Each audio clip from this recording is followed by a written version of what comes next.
Good evening, everybody. We're gonna go ahead and get started. I know some of you are eating and because some of our public is here, the real bosses in the city, we're gonna let public comment come first. And you have in front of you written comments from Varelli Comfort. Hope I pronounced that right. Jess Nelson and Bernice Tynan. Those are going into the public record. And then we also have some people that want to speak here tonight. We're gonna have that anyone who wants to speak because of the way that it's set up, go to that chair right down there on the corner, right? Tyler? Yes. To speak. And I'm gonna call this, what we go here? Lynn Freeman. Chair, should we just do a quick roll call, just to Oh, show sure. support? She can sit down there and we'll do a quick roll call. Now that Chris is here with us. And then also, Mayor, do we have a time limit on each speaker? What is the normal time limit, Jim? Will be 3 minutes. 3 minutes, okay. Are you gonna be the timekeeper? Happy to, Thank you. happy to. Okay, so I'll just run down the list of all budget committee members. Chris Mayton, Present. Lori Smallwood, Here. Rich Sheldon, here. Christina Remsayer, Here. Lindy Hanley, Here. Don Hokinson, Here. Kathleen Walker, Here. Jan Lee, Here. Amelia Page, Here. Jeremy Pietzold, Here. Carl Exner, Here. Darren Wegner, Here. Art O'Leary, Present. Linda Malone. Here. Okay. We're gonna have a few items to catch up from the last meeting, but I wanna have this public speak first, so. You'll say your name and address. You can stand or you can sit. I want to thank you all for doing the business of our little town that is growing so rapidly. I bet it's not easy, but thank you so much for what you do. My name is Lynn Freeman, and I want to talk about how important the library is to me personally. I live rurally, and until recently, I did not have any access to internet. So my life revolves around a cell phone, which is a 2x3 screen. I do not have a computer. My husband is a cancer patient. He's rang the bell, but he's not out of the woods. To manage illness in this modern world, you need a computer. And the library provides that for me. It's a big enough screen so that I can see all of the boxes that have to get checked. On the phone, I can't move it around enough to do that. Without the library, I would not be able to do that. I also want to talk about a friend of mine, Tolliver. Tolliver is a young man who lived rural. He lived up on Lolo Pass Road. And Tolliver, big goal in life was to be part of law enforcement. And Tolliver was his peer group, the available peer group that he had was sort of teetering on the edge of delinquency. So Tolliver decided that his best bet was to go from school to the library. And at the so that he would be on a narrow path and wouldn't be out there and have any records that wouldn't allow him to become law enforcement. So Tolliver, he participated in the student classes, the youth classes. He created a 3D puzzle of Hogs, the castle for Hog. Sometimes you'll see it in the youth bookcase up there. Tolliver would stay at the library sometimes until 7 o'clock at night before a parent could pick him up who was working in town and take him home. Now, Tolliver has graduated since then, but he would not have been able to do that without the library. The library is so important in our community. Every one of those librarians knows how to use Narcan. And if the hours are diminished, it's just like, which of the Tollivers will we lose? The library is really important, and I go there and I try to participate, I pull weeds, I volunteer, I do what I can, but we need the library. We really, really need the library. We need the funding for the library. We try. I mean, Colleen, she's 84 years old. She tries, she hawks the books, you know. We try to sell things. We do what we can. We need the library. Share that as too. Yeah, thank you so much for letting me talk. I'm sorry, could I have you say your address? Just for the record, you I- have it on the blue card, but I live up on Coleman Road, 47530 Southeast. thank you so Coleman. much. Thank you. Next blue card I have is Nicole O'Neill. Hello, everyone. Oh, Name and address, please. yes, Nicole O'Neill, 17724 Van Tassel, Sandy. And I actually had this because I'm reading it. We have a lot of people here to speak about the library as community members, but I'm a teacher. And the library is really, really essential for what I do.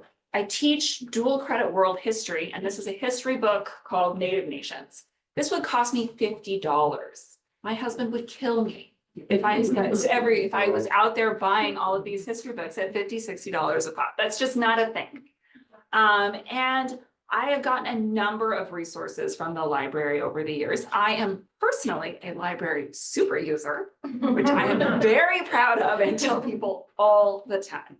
It is a huge part of our community.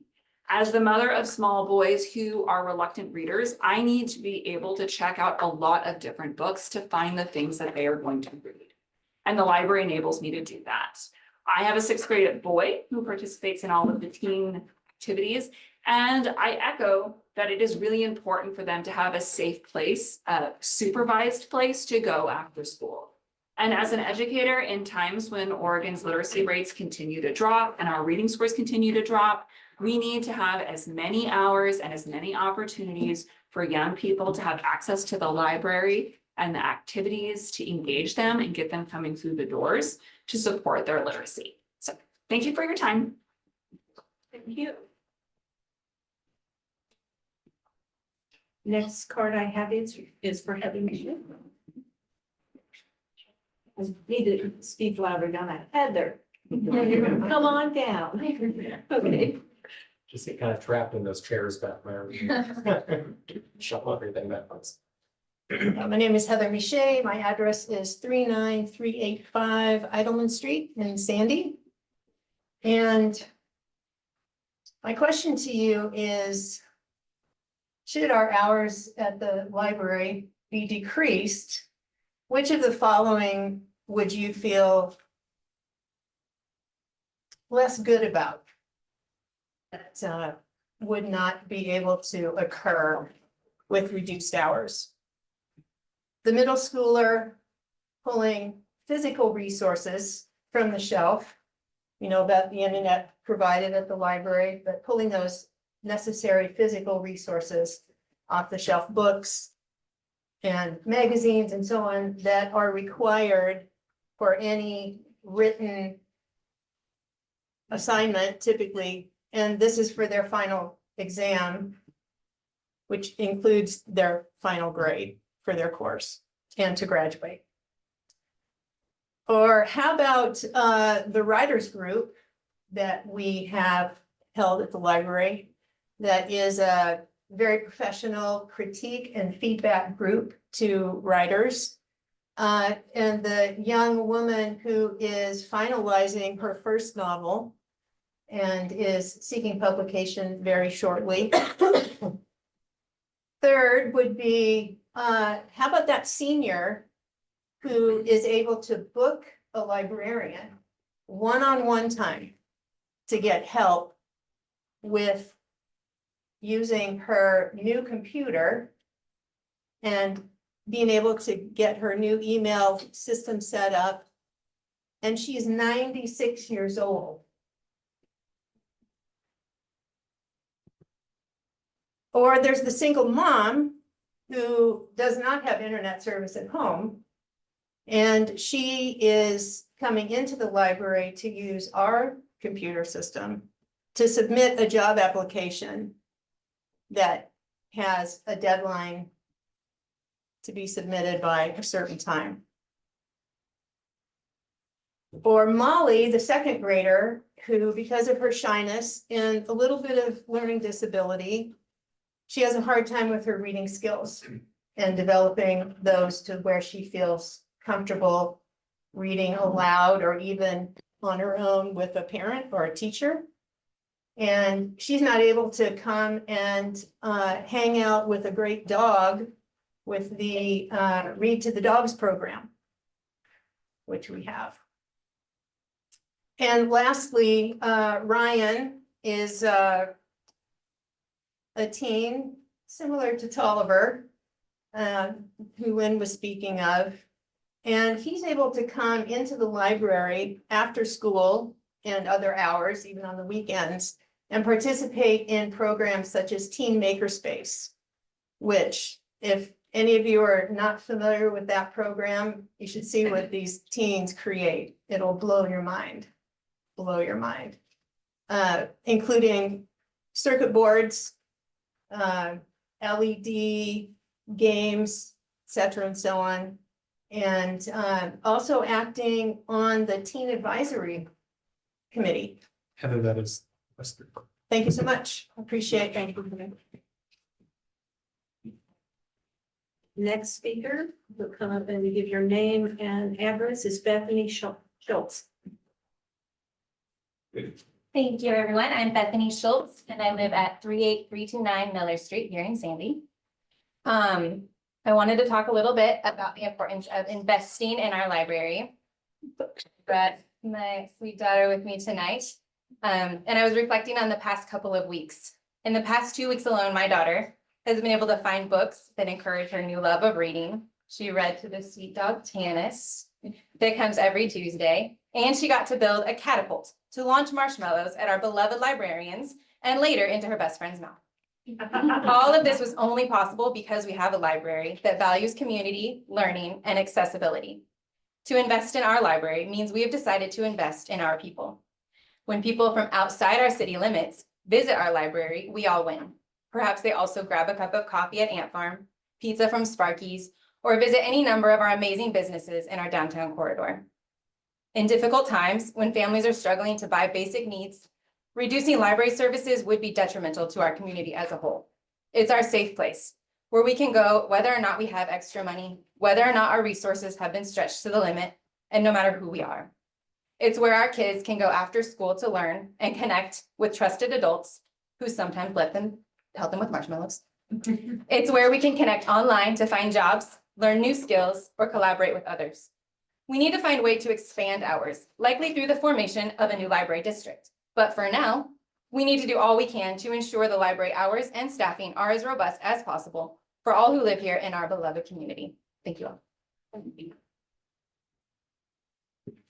And I have one more blue card left, and it's from Kathleen Brain.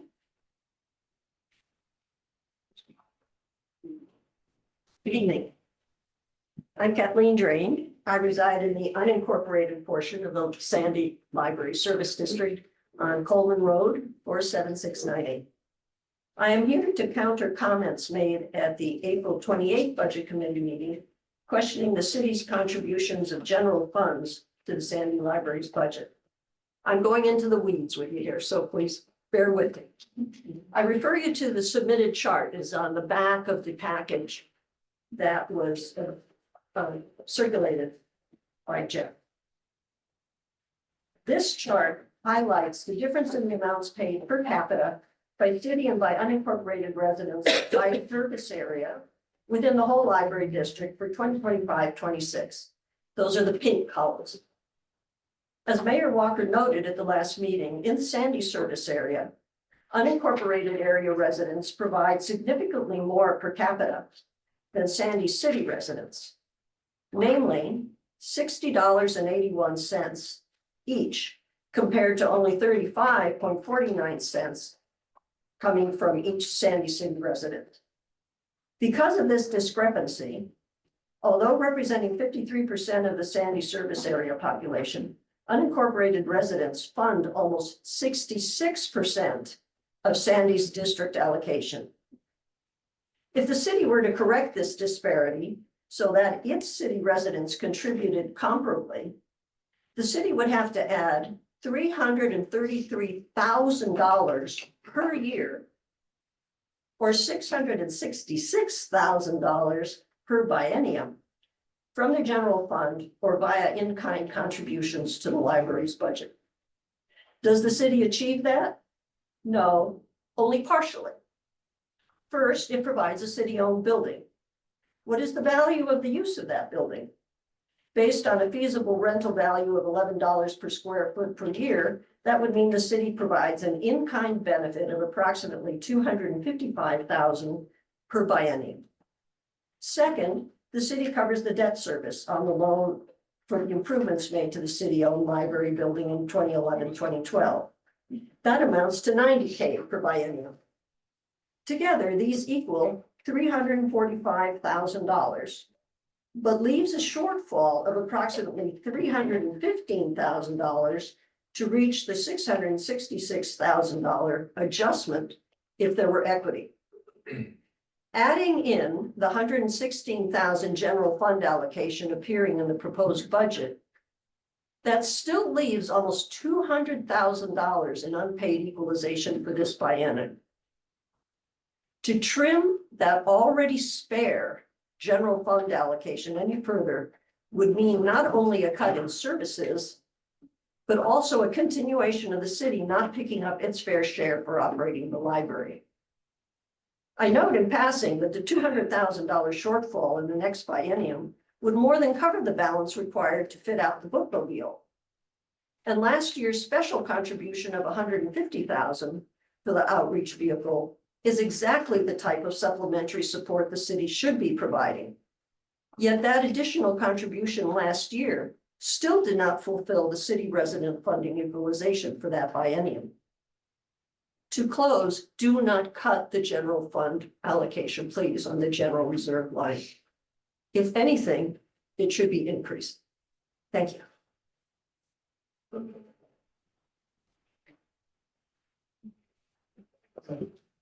That's all the public comment. Can I make a comment? Sure. I would recognize you to make a comment. Cool. Thank you, everybody, for coming and calling. I love to see the participation. Obviously, I'm one of those that spoke strongly against general funds. Couple things to recognize just for everybody. Number one is the percentage of the budget, overall library budget that we're talking about from the general fund is a small portion. So that's the portion we're talking about. The rest of it, that's pass through funds that go straight to the library and don't get touched. Second of all, budget member Jan Lee is also on the county budget. And when are your, we're gonna have public hearings pretty soon, correct? Yeah, on the 28th of May. 28th of May is your opportunity to go lobby for that district funding. That's the organization that needs to fund libraries fundamentally. And they haven't done their job for years, and they need to hear from you so that they do fund properly. So I encourage you to show up and share those same comments that you shared with us with them as well, because long-term library sustainability that's their job. That's the library district's job. So thank you again. And I love the details on this. It's great. It's a different way of looking at it than I've looked at it, and I appreciate it. Thank you. Linda? Yes, Kathleen. Okay. I have a few comments to respond to. The fact is that everybody here, whether you're inside Sandy or outside Sandy, pays 39 cents per thousand of value of your house. So it's not like y'all are paying a whole lot more outside the city towards our library. The reason that we are getting more money is because the formula that the county is using somehow pays every unincorporated resident $50 per person, but only pays Sandy residents about $32 per person, and Molalla gets even less, and Westland gets $80 per person. They formed a task force, and I just got put on that task force last week to relook at that formula. Because I believe that should be much more equitable across everybody. So it's not that, that you all are bringing more money into it. The city of Sandy, I don't have a problem funding the general fund to help the library, if we have it. So, you know, I feel like we've supported that all along. I do see that using $100,000 of our program money is taking away from our staffing and our other programs to outfit the bookmobile, which is what the concern I expressed last week was. So I think it's really helpful to clearly, you know, kind of demonstrate how much, what the city is already paying for and how much they already contribute so that everybody can understand it. And it really is, you know, the benefit of having a library district is everybody that's using it is paying for it. And the fact that the general fund can help supplement that is something that we should all appreciate. So, but I think that, you know, like y'all said, having, you know, having a vote in the future to increase the or redo the district to get more funding, if that's what everybody needs, is something that, you know, is not something that's pursued in this room. It's actually at the Clackamas County. So appreciate all the comments. I agree with all the comments. I use the library all the time. I was just using it before I came here, listening to an audiobook. So thank you very much. We appreciate all the work that the Sandy staff and volunteers do. I have one clarification I'd like to ask of Tyler. I heard a lot that talk about cutting back on the hours or lessening the hours. I didn't hear any of that last week, that we were planning on having to cut back the hours or cut back the time that the library was open. Is that on the agenda? There is not a proposal to decrease operations or services within the library currently. I don't want to speak on behalf of anyone here, but I think that spurred from a concern of not getting general fund revenue and what that would cause to the library. I'm inferring that based on the comments. I see heads nodding, so I'm gonna go with that is correct. But that's not a proposal. If we were in to cut the general If we fund, were to cut the general fund then there dollar would be amount, yeah. corresponding cuts. But but there was no proposal to cut the Correct. general fund either. Okay. Just want to try and put some people's minds at ease. For clarification, there is a reduction. That's because last biennium, they got $150,000 for the bookmobile. And that is not reflected in it. That is the reduction in funds that you see coming from the general fund. Correct. If you look Coming at, from the General district. fund. Yeah. No, from the Yeah. general fund. Right. if you look at the detail on page 36, you can see that more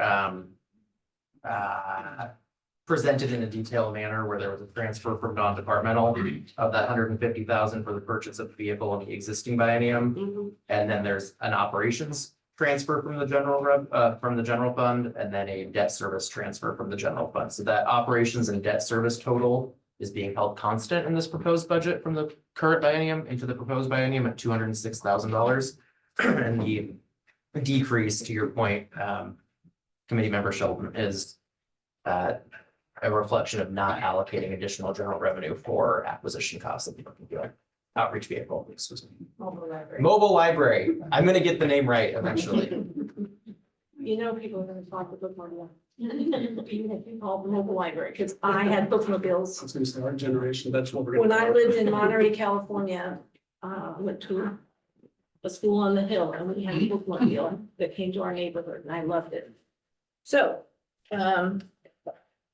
like all the input, I'm going to, we're gonna start our regular meeting, but I want to talk about some possible changes in the rules from the last meeting to make it run a little more smoothly and, egalitarian. As you saw Kathleen, when she wanted to talk, she turned her thing like this for me. And that's what we're gonna do tonight. If you want to speak. Thank you. We all have the same amount of power here. Because this is the budget committee and not the city council and whatever. Except for me, I have a little more power. Because I have the gavel and I have my hand, which I will hopefully use this more than this. But the ground rules are gonna be that if you want to speak on a subject and I call for people to speak, turn your little name tag on in and I will call you in order so that we've all acknowledged that the sound system in this room is not the greatest. I'm gonna try and speak up and be heard and make eye contact. But it's better if people speak one at a time and don't interrupt each other. And at the same time, show deference and respect for staff and other members of the committee. And we're gonna do that by trying to move things along by being equal. And I was gonna have, yes, sir. And then for the two members that are online, would you like me to just let you know? that Let me know raised if their they hands? want to speak, Lori, and, well, aren't there three online? I have Lori and Art. Okay. online. Okay. Hi, Lori. Yeah, so if they want to speak, you'll let me know. And, I was gonna have Tyler do an update of the library thing, but you already did that in your explanation of how that went. And so we're gonna go ahead and jump into the two items that we did not get through at the last meeting. And hopefully get those done and move on to the different funds. So we'll start with the economic development on page 60. And Tyler, you were gonna do that one? Tyler? Thank you. I'll turn it over to Tyler Wallace. Hold on, I'm gonna go to page 60. The Economic Development Department acts as a liaison between the business community and City Hall. The overall goal of this division is to facilitate growth and development of the local business community through business recruitment and retention. Moving down to staffing. There's 0 FTE budgeted for this biennium. Due to the moratorium and limited potential for economic development opportunities, the staff member that was assigned to this department was laid off in 2020. A consultant has been retained to aid with the economic development during this coming biennium. Moving down the budget. The department will receive $145,000 in general fund revenue, which is $110,000 less than the prior biennium. And the $30,000 in contractual services down under requirements is for the consultant that I mentioned. And then the $85,000 in grant programs is status quo from the prior biennium. That leaves contingency of about $5,700. Yeah, The only thing I would add is, and Tyler Wallace mentioned the retaining of a consultant for economic development work. A portion of that consultant's fee is paid out of economic development, as well as urban renewal, because much of their work will be occurring in the urban renewal district and aiding with the urban renewal plan, filling vacant storefronts, et cetera. So when you see only $30,000 in contractual services here for that consultant work, there is additional cost in the urban renewal budget. Just want to make that clear. Economic development has one of the smallest contingency percentage wise of any of the budgets. Is that because we're just not putting money there right now because of the moratorium?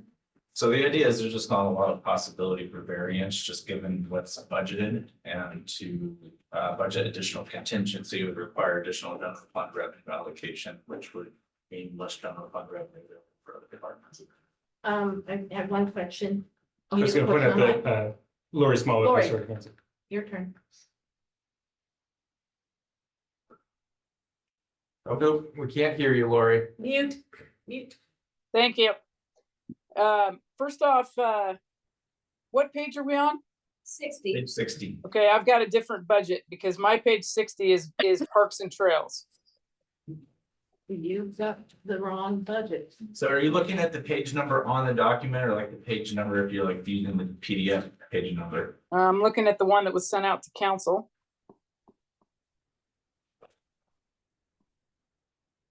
You're gonna want to scroll a few more pages. I'll give you the PDF page number. Hold on just a second. So it's gonna be PDF page 65. Okay, perfect.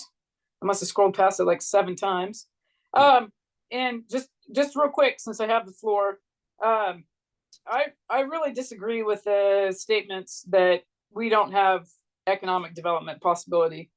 When I drive around town, there are an awful lot of empty buildings, and I think we have a lot of economic development possibility.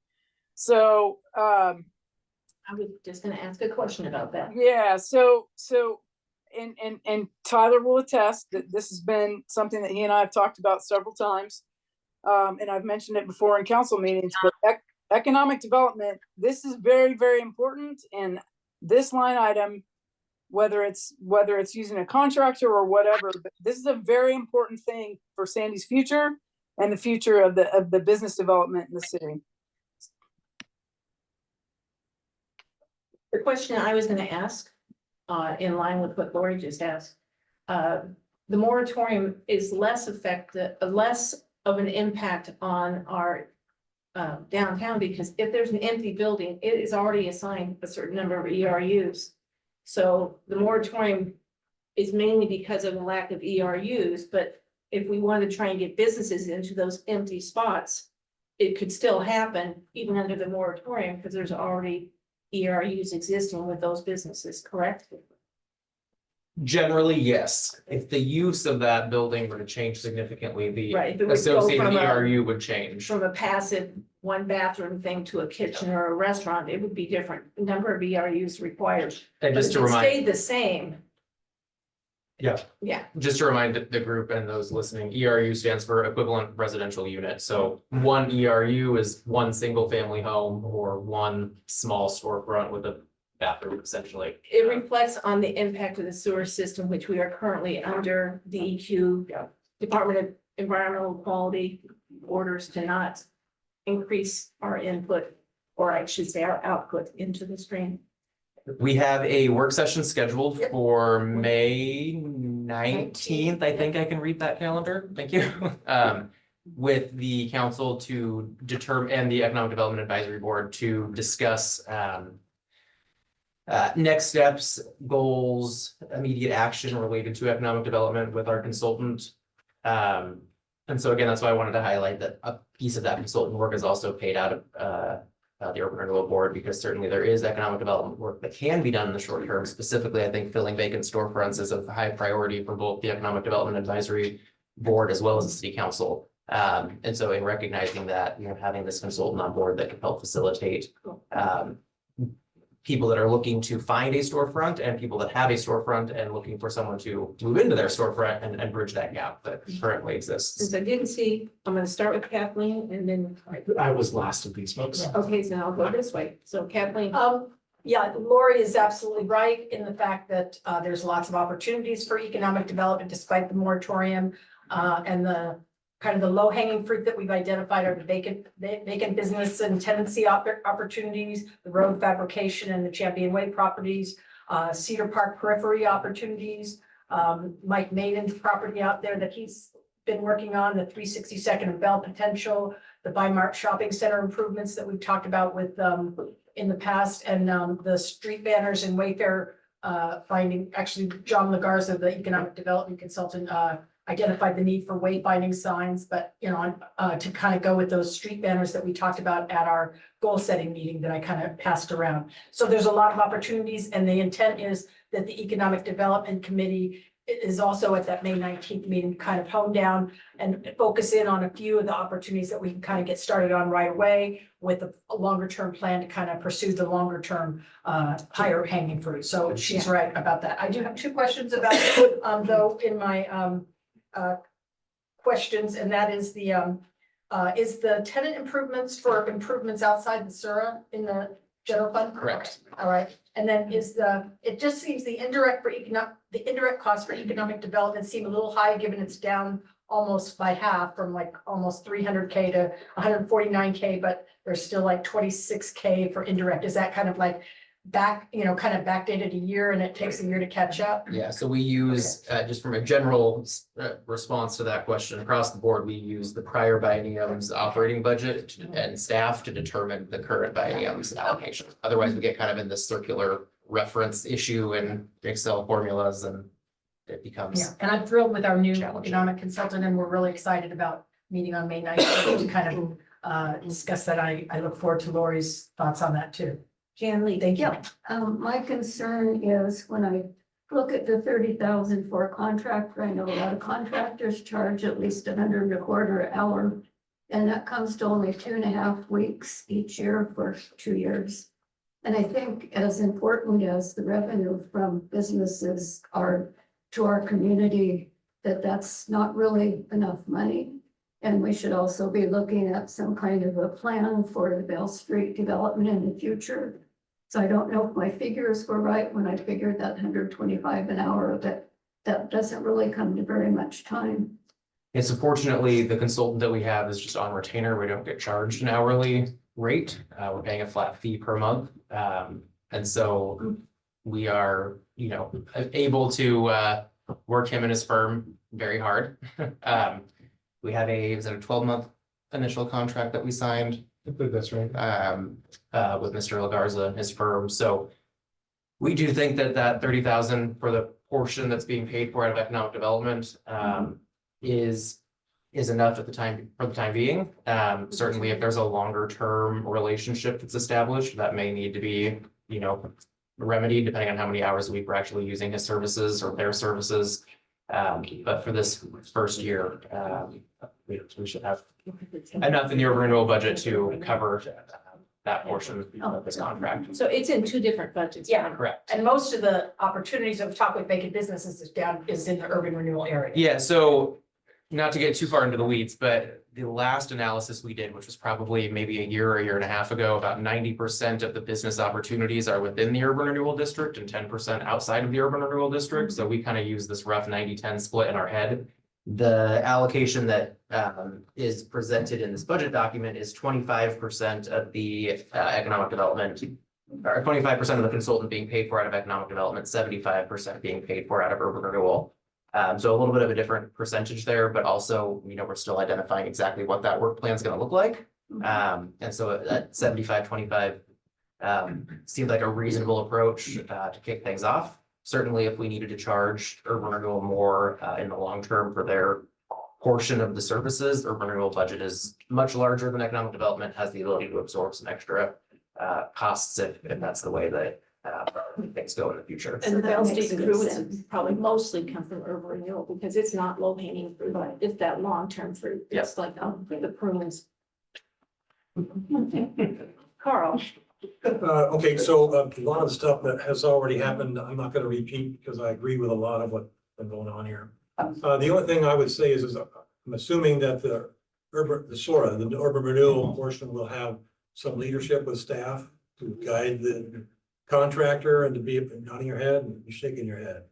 Nodding, sorry, my head is sideways, but I am nodding, yes. Possible to make sure that a contractor will move forward without some sort of guidance. And I've seen some things happen in the last decade or so, my experience here, that without something from a reasonable local person, you're not gonna get the contractor to be in the real world. So that about that. The other thing is that I really am concerned about activity, the money that we spent down on Bell and 362nd. Without pushing that a little bit, we're gonna end up with some stale activity, maybe no activity at all. And because we have spent so much money down there and pulled from so many other really important areas, we need to keep pushing on that. We can't really let that one slide. So I guess I would be an advocate of at least working on making sure that the SORA does its best. And then I don't know that there wouldn't be some money that would come out of the general fund. You said that it's 90-10, at least ought to be some management out of the general fund. I guess I would put that on my list of things to talk about at the end. Where Chair, you said that there was Correct, gonna we're be gonna do those in opportunity the to do third that. meeting. Yeah. So I reserve some of my time in that area when I can see what the SORA looks like in terms of management and pushing that. One of the big things we felt concerned about with the previous time, I'll leave it that way, was that we didn't bring in some of the businesses that really could make an effect. Commercial taxes really make a big difference. Which We need to put the commercial buildings. primarily hindered because we don't have any ERUs to use them. Until the We assign- moratorium's over. We assigned commercial ERUs a while back, so there's some, I don't know, is it still around 10 or something like that? But we do have it here There's like for 10. commercial, specifically for that. Skipper Lundin. That's my understanding, unless the recent council has made a change in that. I'm looking around. We need a lot more. Absolutely, but it's not There's less. something there. Is it changed? Like Carl, I'll try not to repeat myself, but I will echo what he just said and a couple other things. All of these other budgets start by us funding economic development and getting more taxes into the city. That helps with the rest of it. I'm very concerned what the next budget looks like in 2 years. Every single one of these budgets has a lower ending balance than it does a beginning balance, which means that if things stay the same, we don't have as much money in the next biennium, is the way it looks like to me. Somebody can correct me if I'm wrong, I'm not a finance person. So to me, we need more coming into economic development. The mayor listed a dozen or so fantastic opportunities for the city of Sandy that I think all need to be worked on, and not just the low hanging easy fruit ones. I think that these need to be funded. I think that we can fund Fell or look at those properties. We may not have ERUs today, but those big companies take years to recruit and bring into the area. And we can start that process now, so when they are available. In addition, we have tons of businesses in Sandy who would love help growing that are here today, who are paying taxes today. And so to lay off an economic development employee to say that we have no economic development happening in Sandy, I have a big problem with. And I just want to make sure that we have all these opportunities that are in front of us. Everybody's set them. That we are in fact, between this and the urban renewal, actually able to fund those and bring in that process. And bring in those folks, because otherwise I think we're gonna be a big problem in 2 years. Chris. So I'll echo what everybody else said as well, and without repeating myself, I just want to remind everybody, as a member of city council and as also a member of the Economic Development Committee myself, we created an economic development strategic plan 2 years ago. It was approved by city council and it was voted on. If you look at the 6 goal statements in that plan, none of them talk about us buying property. They talk about, and I'll read them to you, improve our systems to ensure broadband and durable access to economic opportunity to maintain Sandy's high quality of life. That's just simply us investing in something. So we need an expert to tell us what to invest in. That's what a consultant is for. Goal 2, leverage our investments in technology to maximize our economic benefits. That again is an expert to tell us where to leverage our money. It's not a purchase we're making. It's just giving us the resources, the information we need to make good decisions. 3rd, build on our business and workers in manufacturing to establish Sandy as a destination for metals fabrication and related activities. Again, that's about networking. It's about having somebody come in and tell us what to do so that we can further develop that segment. Goal 4, cultivate emerging innovators in our specialty food and beverage industries and align business development activities with robust food storage and processing sector of the region. Again, that's an industry specific sector where we can use expertise from a consultant to help us gain resources to build the industry within our own market. Goal 5, invest in hospitality and business-based tourism to make Sandy the most active and vibrant base camp for Mouse Hood area adventures. Again, what more can we do than talk to people that are experts? And goal 6, be a leader as both retail hub in the heart of East Clackamas County. I just read all of those because all of those things don't say we are doing anything except for asking for advice. We need consultant time and money to do that. We may not be able to add sewer pipe tomorrow to connect an ERU, but we can definitely plan and goal set. And $30,000 will not do that. It will not. We need more than that. Is it more than 30? It's in the Yeah. SUR It's two budget. different. The rest of it's in the SUR budget. It's not 30,000. But you think all of that will be covered by the SURA budget? I don't know if it will. Yeah, And that was my so question. it's for 2 years. It's for 2 years. 25% of that consultant is paid for out of economic development. 75% of the consultant is paid for out of urban renewal. So you're looking at $120,000 total, which is our monthly retainer of $5,000 a month for his services over the course of 24 months. With 90% of the commercial area within the urban renewal district, I think it makes a great deal of sense to have the vast majority of that consultant be paid for out of the urban renewal budget. Much of what they will be working on is in alignment with, what urban renewal is intended to do to, cure blight, fill vacant properties, fill storefronts.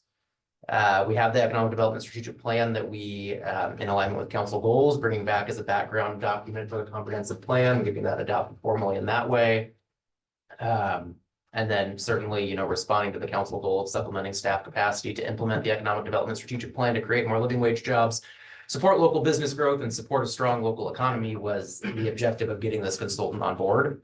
As the mayor mentioned, certainly we need to just meet with them and set a list of priorities so that we can have a list of action items to work towards and make sure that the council is, working in unison on what those objectives are for the Economic Development Strategic or Economic Development Advisory Board and this consultant to work together and actually go forth to bring economic development opportunities here or fill the existing opportunities that are here.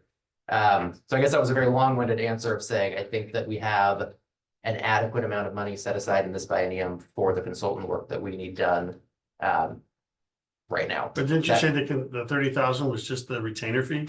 No, we pay $5,000 a month, which will be $120,000 over the course of 2 years. We got 25% of that in economic development, 75% of that in urban renewal. We have $150,000 in professional services and urban renewal and $150,000 in contractual services. Plus, we have $400,000 set aside in our grant programs in urban renewal. So we have plenty of money to kind of To get a scope of work. to get all When the. we need to get a lot hours. of work. Yeah, so I don't feel concerned that we haven't set enough money aside to have either this consultant or other, like you said, specific consultants that have. Come in. Yeah, certainly throughout this process, maybe the consultant, and I'm gonna, throw out a wild example here, right? But maybe the consultant comes and says, the only way you're gonna get a brewery or a manufacturing place is if you build it and find someone to come and move in. Well, then we can certainly have a conversation with the Urban Renewal Board about funding, that strategic investment and what the funding mechanism looks like for that, and if there's an appetite to do so. But as far as getting the consultant hours to put together the information that we need, that is adequately funded in this, in the proposed budget. As long as we can pay for the scope, I'm good. Carl, Well, I'm a little stressed here. When I ask a question, I'd like to get an answer from it. So a question I asked when I had my time earlier was, did we still have commercial ERUs signed that are unused in the city? There are vacant buildings that have ERUs associated with them currently. So to answer part of your question, yes, there is some commercial buildings that have vacancies that have ERUs. That wasn't my question. Well, I think the other part of your question is related to, have we allocated ERU to commercial properties? That haven't been, in that general. are not. the There's buildings a aren't there very- yet. That's not a budget question. It's not a budget No, question. but it's a priority for it, so. There's a You very tell me no, I small, can't answer that question? I will say that there's a very small number of ERUs that have been allocated to commercial properties within city limits that had met the initial deadline for submitting their land use applications. It's very small. Very small. We can follow up with the group on that exact number. You but don't know have that that, handy. okay. May 19th would be a good time to answer that question. Very small. But the alternative treatment systems will open the door to some more construction. That's one part that we Yeah. shouldn't lose sight of. that's the on-site Systems. controls, correct. yeah.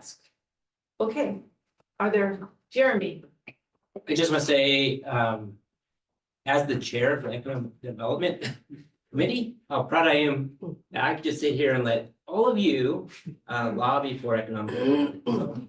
So that's all I want to say. Thank you very much for your support. are there any other economic development questions or comments that are needed for tonight's budget meeting? Or can it be held over until the 19th and we'll go and move on with the police budget? Come on down, chief.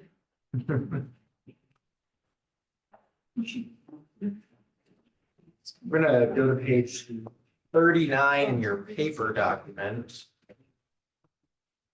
For those of you online, that is PDF page 44.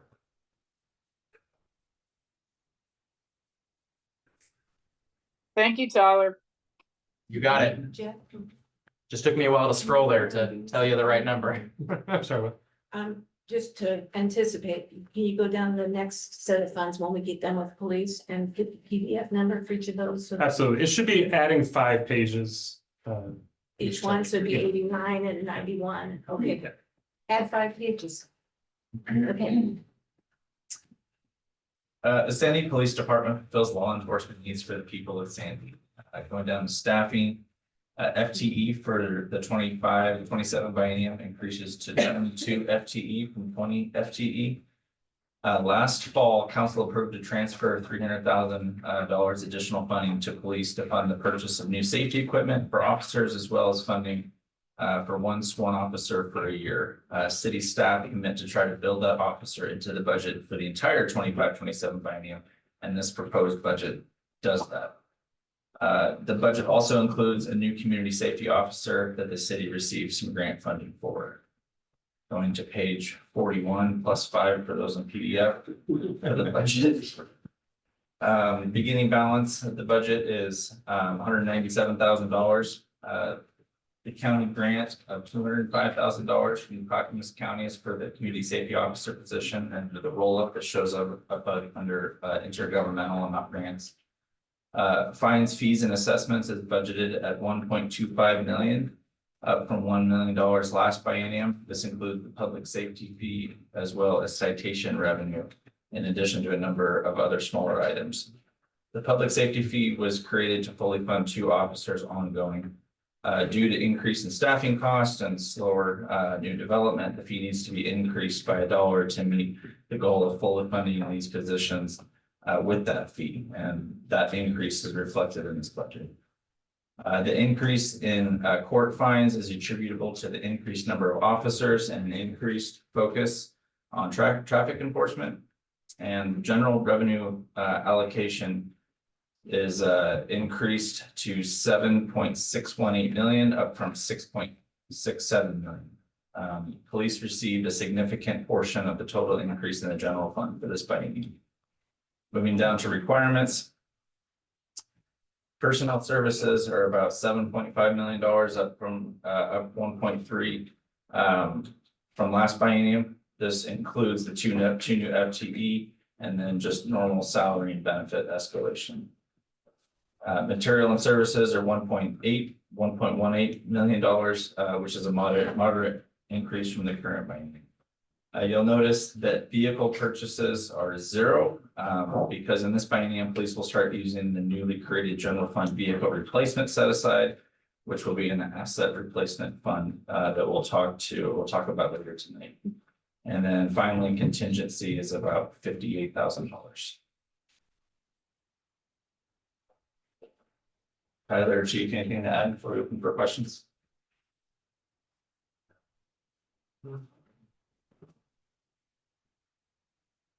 Amelia, what's the miscellaneous revenue for $10,000? What is that like? What are you classifying as miscellaneous revenue, please? Yeah, so miscellaneous revenue is a variety of things. It's generally speaking, one-time funding that can't be attributed to a ongoing revenue source. So in this case, that $10,000 is reflective of surplus property. If we have an aged vehicle that's no longer of value to us, but a smaller agency, wants to acquire that from us, or we sell it to a random individual in auction. Yeah, we've had that in the past where we get a couple $1,000s for an old vehicle. Or, yeah, it could be, I don't know, Chief, think of another example. Seized property. We have property room sales listed separately, I believe, for those other types of. We have that on here still. We don't have property room sales on there. Yeah, please ask it, forfeiture. There, thank you. Yep, so that's, things that we pick up in the line of duty that don't get claimed, and after a certain timeline, Chief could maybe speak more to that, what that timeline is, but after a certain duration of time, it just becomes obviously property that can be sold.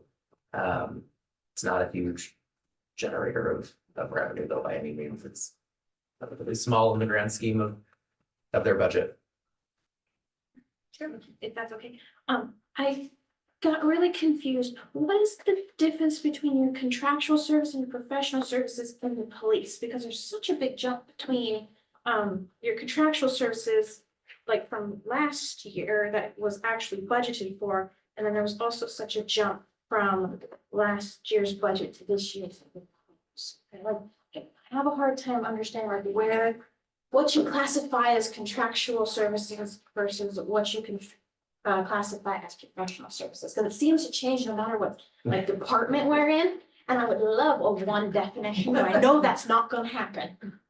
It's something we're working on. It's been a slow process to sort of get some consistency throughout the organization on this, but a big driver of the increase in professional services from the prior biennium, from 23-25 to 25-27, is a reallocation of an existing, a different line item that if you look down, gosh, what yeah, it's the 800 megahertz radio system that's listed, maybe, what is that, 8 rows up from the bottom of the expenditures on page 42 or page 47 if you're 7410, online. 120.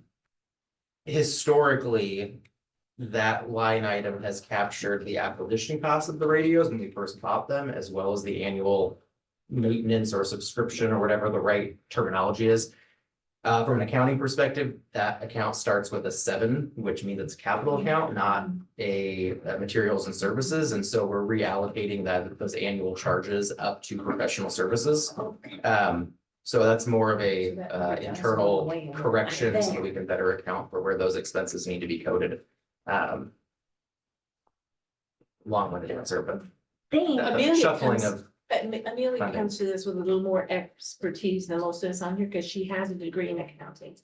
So she's, you know, good to have on the budget. Yeah, absolutely. No more questions. All of us, yes, I see that, and Start over. I'll. I'm gonna start with Kathleen, and then we'll move on to Carl, Jan, Rich, and Dawn. Okay. Tyler, you mentioned that, you know, we did allocate the additional 300,000 last year. That's not reflected in the prior year budget. Is that something that you do after the fact, or? So it is in the 25-27 proposed in the form of beginning balance. And Oh, so okay. the Is that right? 25 or the 23-25 budget, that's just the budget, that's not the actuals. Okay. So if you were to look at the Yep. actuals for 23-25, you'd see it there. It Okay. carries to ending balance and then the beginning balance in the proposed Okay, that's budget. good. And then the number of officers, we are proposing 22, and so does that include the community services officer? Yes. Yes? Yes. I'm asking. Yeah, it's all, that's all FD, correct? Yes. So we have one more officer to hire than. Yes. We have a vacancy currently with potential of 2 more in the next biennium. Okay, so total of 22. Correct. Because we had 20 before, and so I assume maybe that's 2 additional, I mean. Yeah, that's the one officer that was funded during this current biennium that you allocated funding for, plus the community services officer. Okay, and then just, you kind of touched on it, Tyler, but a little bit concerned about, given the increased property taxes that we got, which is, you know, how we fund police and parks and all these other important things. The increased property tax we saw was about 850,000. And I don't know if I have the right number, but the increase in safety fee of $1 is getting us 123,000. And so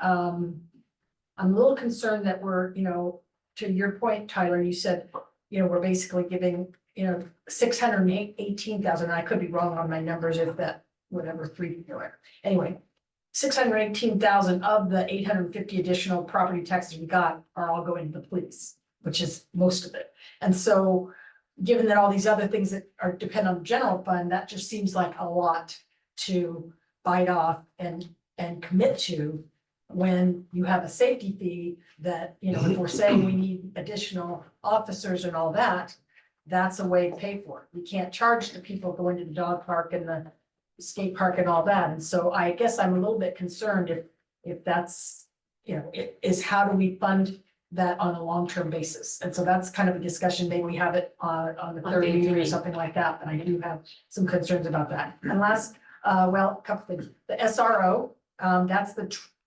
that's just the salary and does that include salary per insurance and benefits? Okay, so it's the true cost of all that, half of it, right? It was very close to half when we re-signed that 4-year agreement 2.5 years ago. We have a 4% annual escalation built into that contract.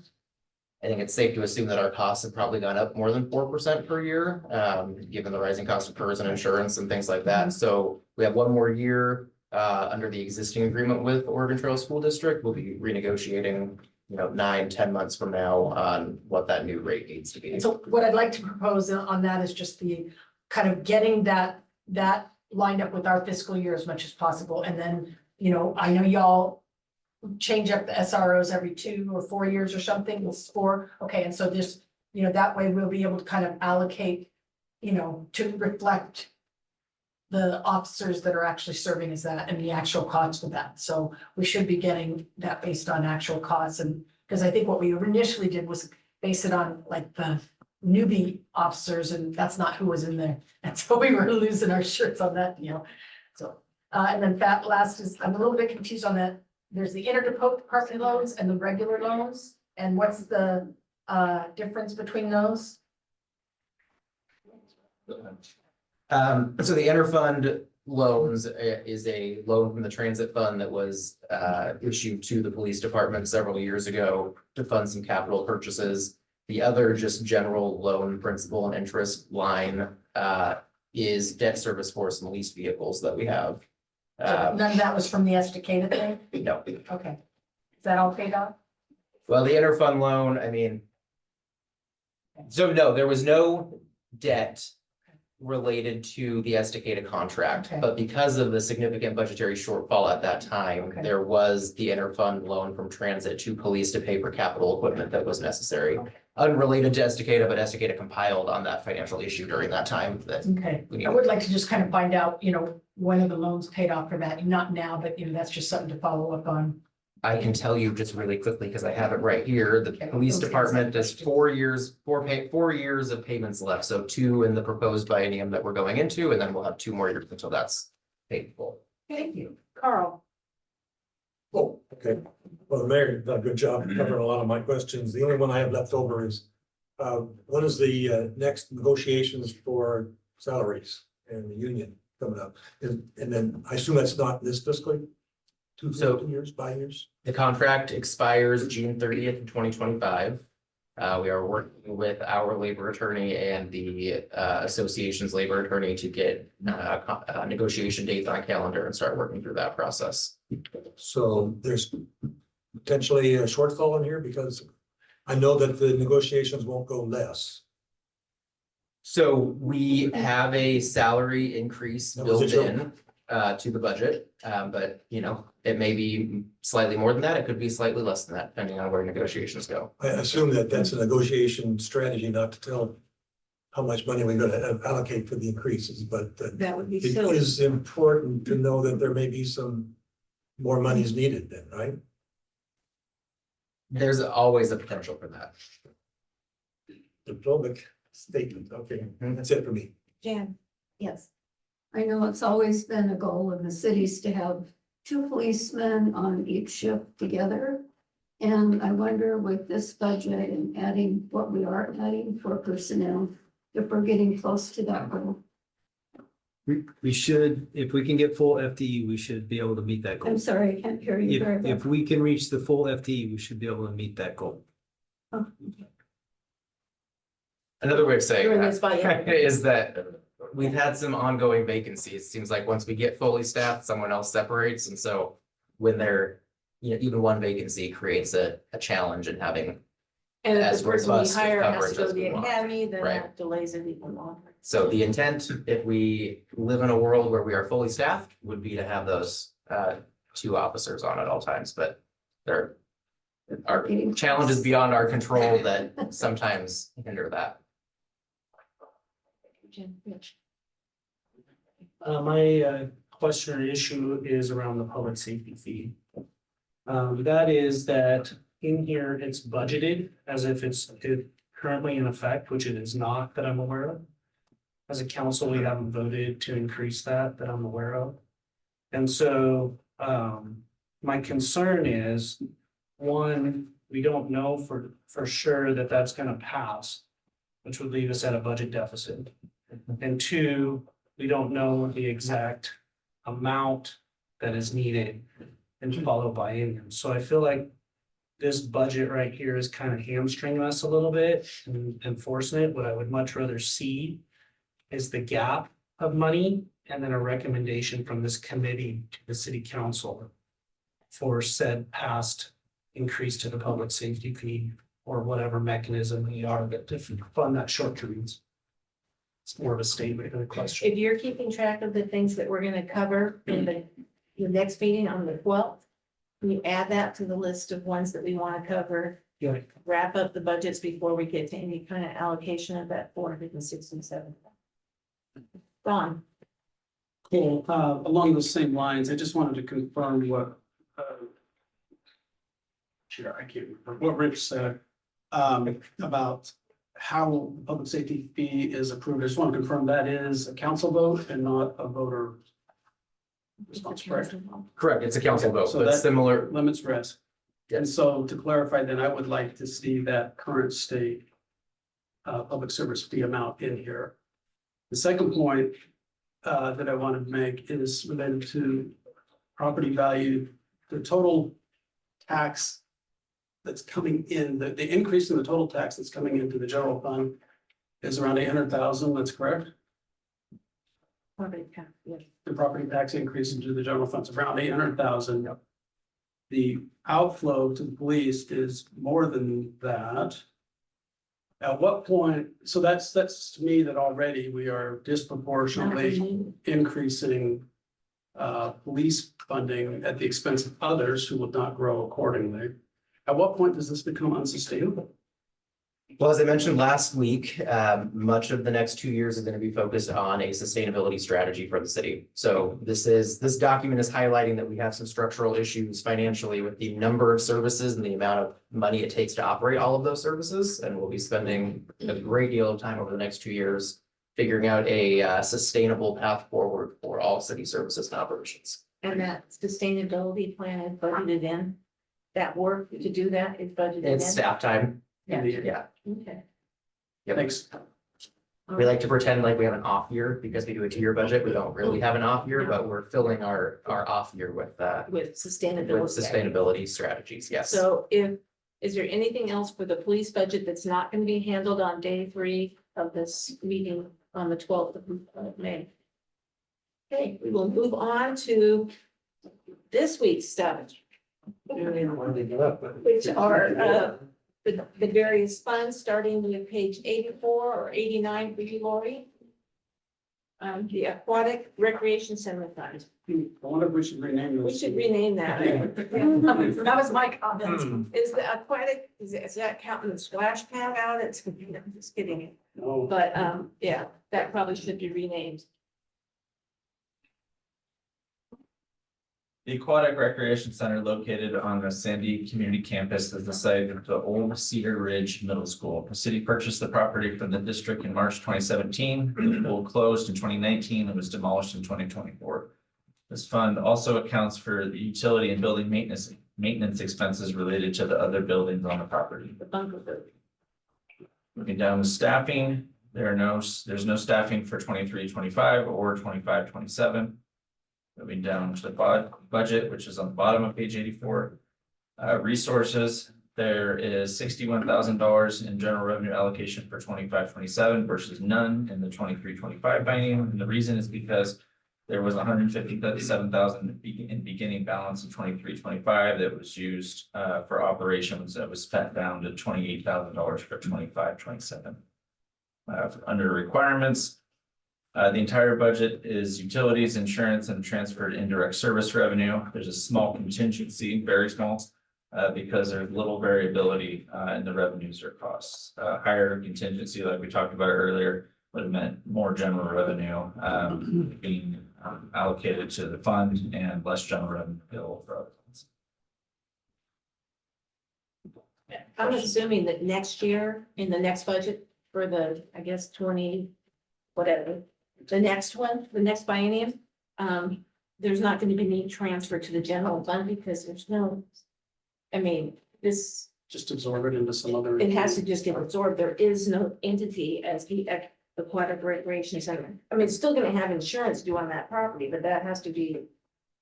It just looks like smoke and mirrors and, you know, shell game. And utilities, don't forget utilities. But, yeah, for the bunker building, yeah. But we can allocate them in the same way we do other buildings, right? Well, it should be allocated to whoever's residing in that bunker building or storing stuff there. And not to the aquatic recreation center. I don't disagree with that statement. It's a little tricky with the utility there, given that much of, I shouldn't say much. A good portion of the electrical in that building is all or nothing. Like, it's not like you can just have this one hallway light on. So you turn the hallway light switch on and it's now lighting up the entire floor. And so, you know, for portions of that building that aren't storing materials that have electrical costs associated with them, there's not really a department to allocate that to, so to speak. You know, are you talking big dollars? No, but Is the electrical more expensive than having to find different storage space and pay for that space or build that space?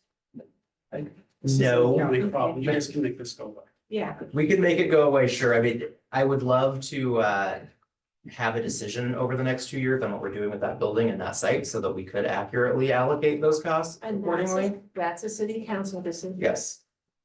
Okay. Next. There's a couple questions. Oh, we do have a couple questions. No. Go ahead, Vivian. Carl, Who was first? Rich, or Darren. Sorry, just to, maybe I missed it, but why is there 61,000 in general fund revenue only to return half of it? Only to what? I'm sorry. I missed- Returned half of it with the transfer to general fund. So why isn't, So why don't the they tran- just cancel it out? So Yeah, so the transfers end under resources, that's a general fund allocation.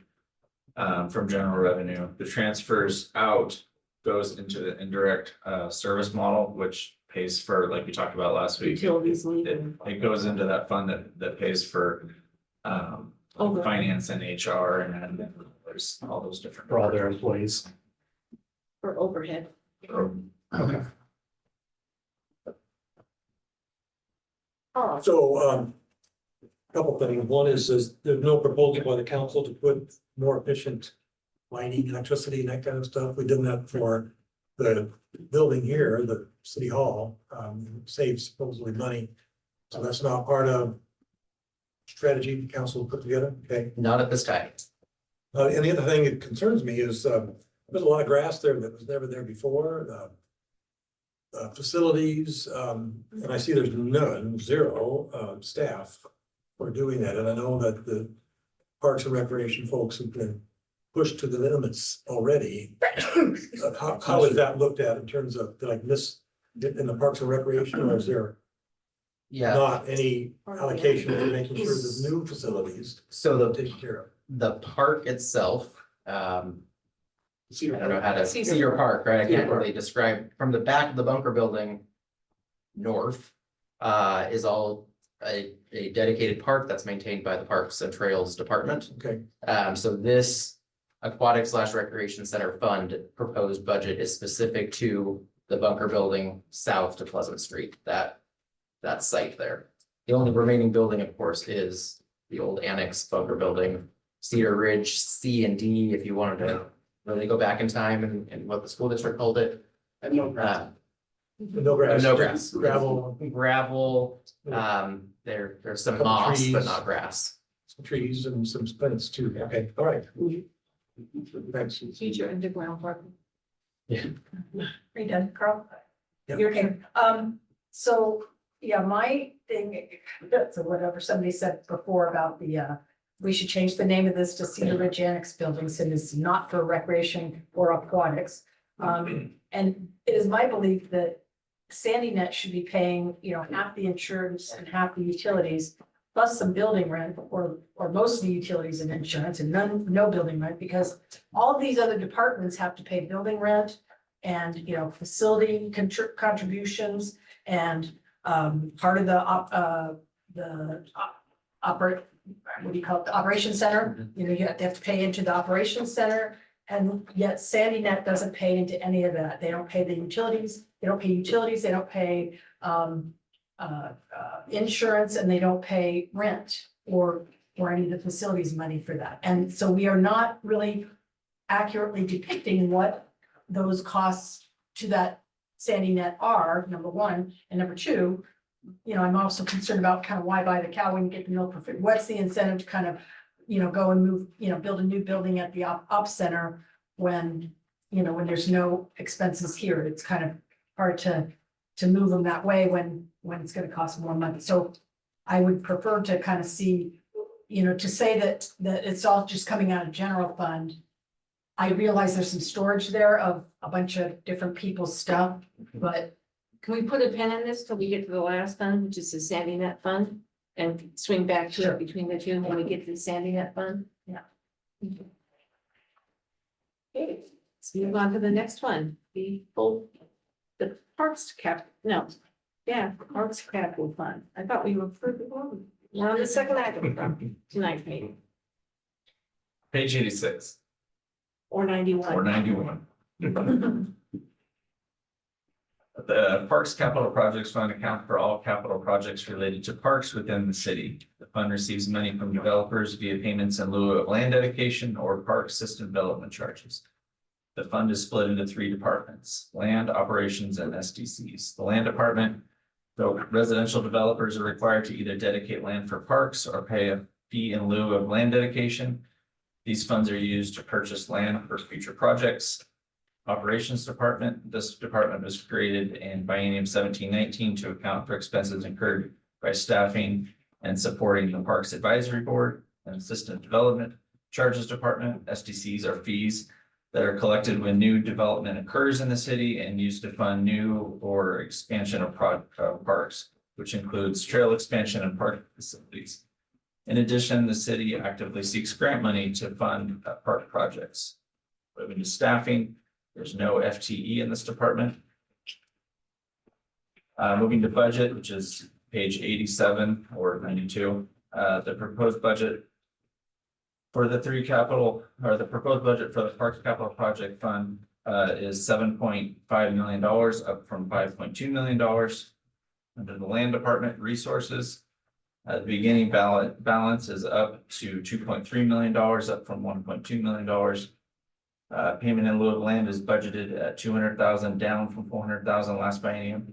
And interest revenue budgeted is higher at $100,000, which reflects fund balances and current interest rates.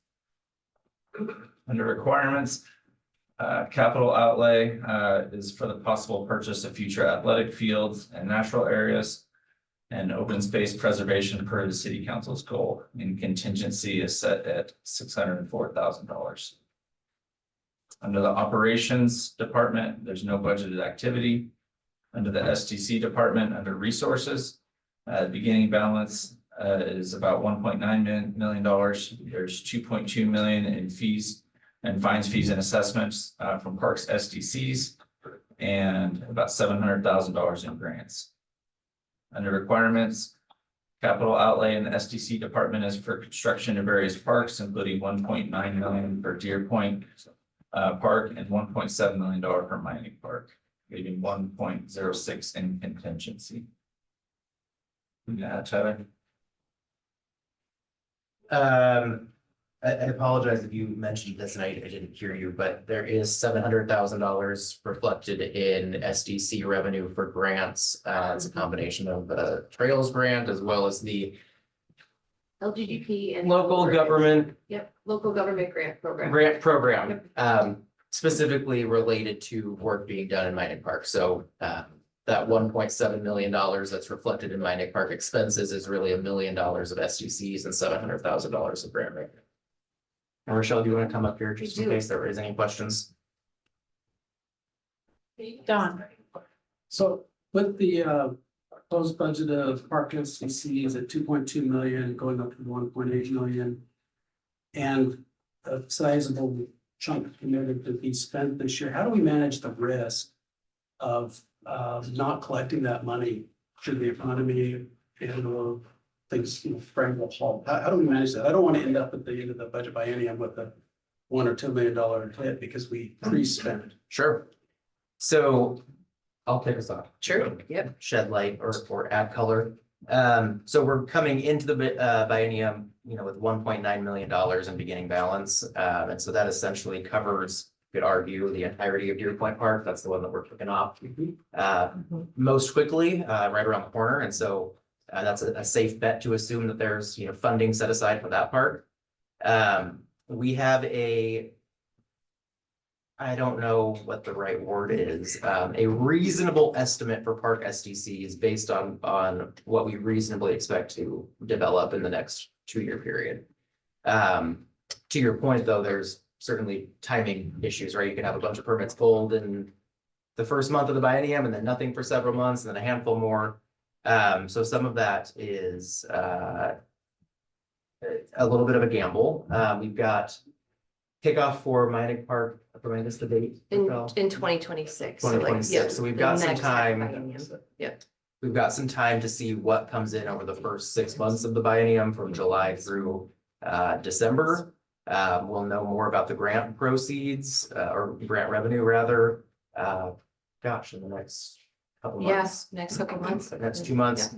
And so we should have, before we start spending a bunch of money at Mining Park, a relatively good indication of are things tracking and coming in as we expect them to, or are they not? And if they're not, then we need to have a conversation with the council on, so we gotta pump the brakes on timing here, figure out a different funding source. Okay, thanks. I think Rochelle or Kelly can correct me if I'm wrong, but we certainly do look at, economic factors and what's going on out there, but there's also an evaluation and a window looking at the actual pipeline of projects that are in the works. And, I think we try to be accurate but reasonably conservative in budgeting those revenues.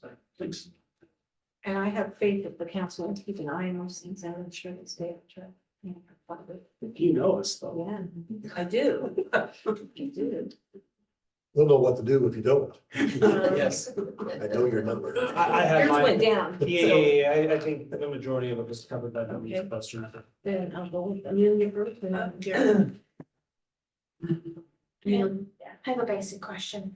And because when I was reading through all of this, a couple nights ago, why is this department cut up into 3 sub-departments? Why not just one big O department? You want to do that? Sure, yeah. I can speak to the fee and lieu or the land bank and then SDCs, but they're 2 different funds that a developer pays in. One is either they can develop or donate parkland, or the other one is they can pay a fee in lieu of parkland. So it's broken out because that is a restricted fund in that we have to use that fund to purchase future park property. Oh. SDCs are regulated by the state. And so there's also a very strict way that we can use SDCs, and that's for either park improvements, or we do have a reimbursement fee, so we can take and improve some of the amenities that we have at our park. So different fund method, like for different things. So we have to break them apart. Oh. And we can't answer the operation one, but we haven't used that one. Oh. Yeah, Okay, So, thank you. no longer in use. no, that's a good There's question. a backstory Good there. question. but- That's a complicated, yeah. Yeah, mine goes along lines with Dawn, but maybe just to help me clarify, not to repeat a lot of it. Do you know what the actual is looking to be in 23-25 for the fee, SDC fees, fines, and assessments right now? Because I just look back at 500,000, 680,000, and 1.8 million, but we're in a moratorium as well, which I know that's what Dawn would do, and then, even jump up higher on that moratorium and we've had some of our biggest booms in, past. I know SDCs have gone up. They've been raised by the council. I was on the council when some of that happened, but just kind of curious there, because that just seems like it's. Is it close to the 1.8? Yeah. Yeah, I mean, actually close to the 1.8, Yeah. 23, 25. Yeah. We're expecting just slightly above 1.8, 1,880,000 is our estimate for actual for this biennium. And then Kelly's department has done a pretty exhaustive review, for lack of a better term, on what they reasonably expect to move forward in the next 2-year period. It's what's in the pipeline and then what actually has the ability to advance to pulling building permits over the next 2 years. And so that's how we honed in on that $2.2 million. Still within inside the moratorium. And if I could just add too, Kelly's really great about emailing the departments that are receiving SDCs. And so then we're able to, project as the monies are coming in. So he keeps us updated. I think that equates to about 200 ERUs in the next biennium, if I remember correctly. A large portion of that is one specific development. Yeah, you're gonna be very reliant for all your SDC collections on 3 developments occurring over the next 3 to 4 years. I'll just That's gonna repeat be, that. The Barnstead Views, Sandy Woods, and Bull Run Terrace. So if they all move forward, then I think your SDC projections are gonna be spot on. If one of those drop off, then we're gonna have to revisit the numbers that we. Lori, were you able to hear that okay? Or going to repeat what Kelly said? Great. Yeah, actually, the sound is the best I've ever heard it doing online meetings. So the sound is fantastic. Maybe not in there for you guys, but for me, it's great. Pretty good tonight. We fixed all of our audio issues. Look at that. Strike that. Check. one. Right? Mark that off. Done and dusted. Kathleen. So, I'm kind of wondering about why fee in lieu of is only $200,000, because. I mean, to get 1 acre of land, and the reason why it's only $200,000 is because a lot of the. Final orders decided to put the fee in lieu of amounts in the final order rather than. Basing it on whatever the fee was at the time they pulled building permits, which is usually when they pay it. Sort of like the SDC. And so they are still paying $241,000 an acre instead of the much larger from 1997, instead of the much larger amount. That said, we only still have 200,000, which is less than an acre of land, which seems like, I think, yeah, I'm just kind of trying to understand. I want to say 100 homes gets you, was it about, more than half an acre. Do you remember what the number used to be? I was kind of looking for that. No, but I can speak to part of the reasoning here. Assuming that we have, approximately 200 ERUs that are developed. Substantial portion of that is Bull Run Terrace. They donated parkland already. And so the actual development that will be occurring is much smaller, that has the potential for paying that fee in lieu amount. Okay. Kelly, do you want to come up here and add any other clarifying information? Bornstead Views, and what was the other, the third one you said? I mean, the mayor's Bull not, Run. the mayor's not incorrect that a lot of this is locked in under, whether it was done right or wrong, it's how we always did it in Sandy since 1997. So that was the continuation of how we've always done it. And so a lot of these developments are locked in at the lower rate before the fee in lieu was increased a couple years ago. That is the majority of the reason. Subdivisions are the So most. Tyler's correct. You won't see any fee in lieu from Bull Run Terrace Right. because of the parkland dedication. Sandy Woods and the Barnstead Views will have the option to just pay half at time of plat, which I believe they'll both take advantage of, and then spread out the other half amongst when we get each building permit. I would actually have to dive back into my spreadsheet. I could do that. No, that's okay. I just. Well, I was gonna say I could do that for the next. I have all the spreadsheets on my head. Sandy Woods, is that the one over by Jewelberry? Correct. Okay. Yeah, by Kelso Road, yeah. Okay, that, I forgot about Bull Run, that's the big one, so, yeah, they doing it, so that makes some sense, yeah. Okay, let me see if there was any question. Why is the SDC contingency almost 22%? Should we be using some of this for the, possibility, how we talked about in the last meeting about, covered structure, extra money for the covered structure, instead of, possibly taking it out of general fund or what? I'm just kind of curious. So make it a line Why it's item in instead of contingency, contingency. I think. So that's a great question. Part of our approach here. Am I stepping on anyone's Go toes? for it. No, Okay. yep. Part of our approach here is, conservatism, right? If we don't see a full 2.2 million in park SDCs come in, we didn't want to allocate out $1 million in additional park expenditures and then have an even bigger deficit to fill. To your point, though, about the covered play area at Deer Point Park, that could certainly be, part of the conversation when we get to that, how to fund it. Wait until all the bids are open and until we see, how much revenue is actually coming in before we allocate out any general fund revenue for that. So that there potentially is a pot of money here that could be used for.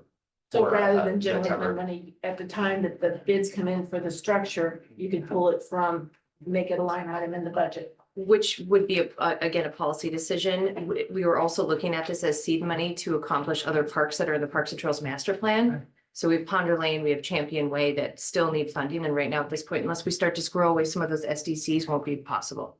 So. It's a great point. And Thanks for we, sure. and Mighty Park, Park Two also. Exactly, right, exactly. And our fingers, crossed that the bids come in. Yeah. For Deer Point the way they're supposed to.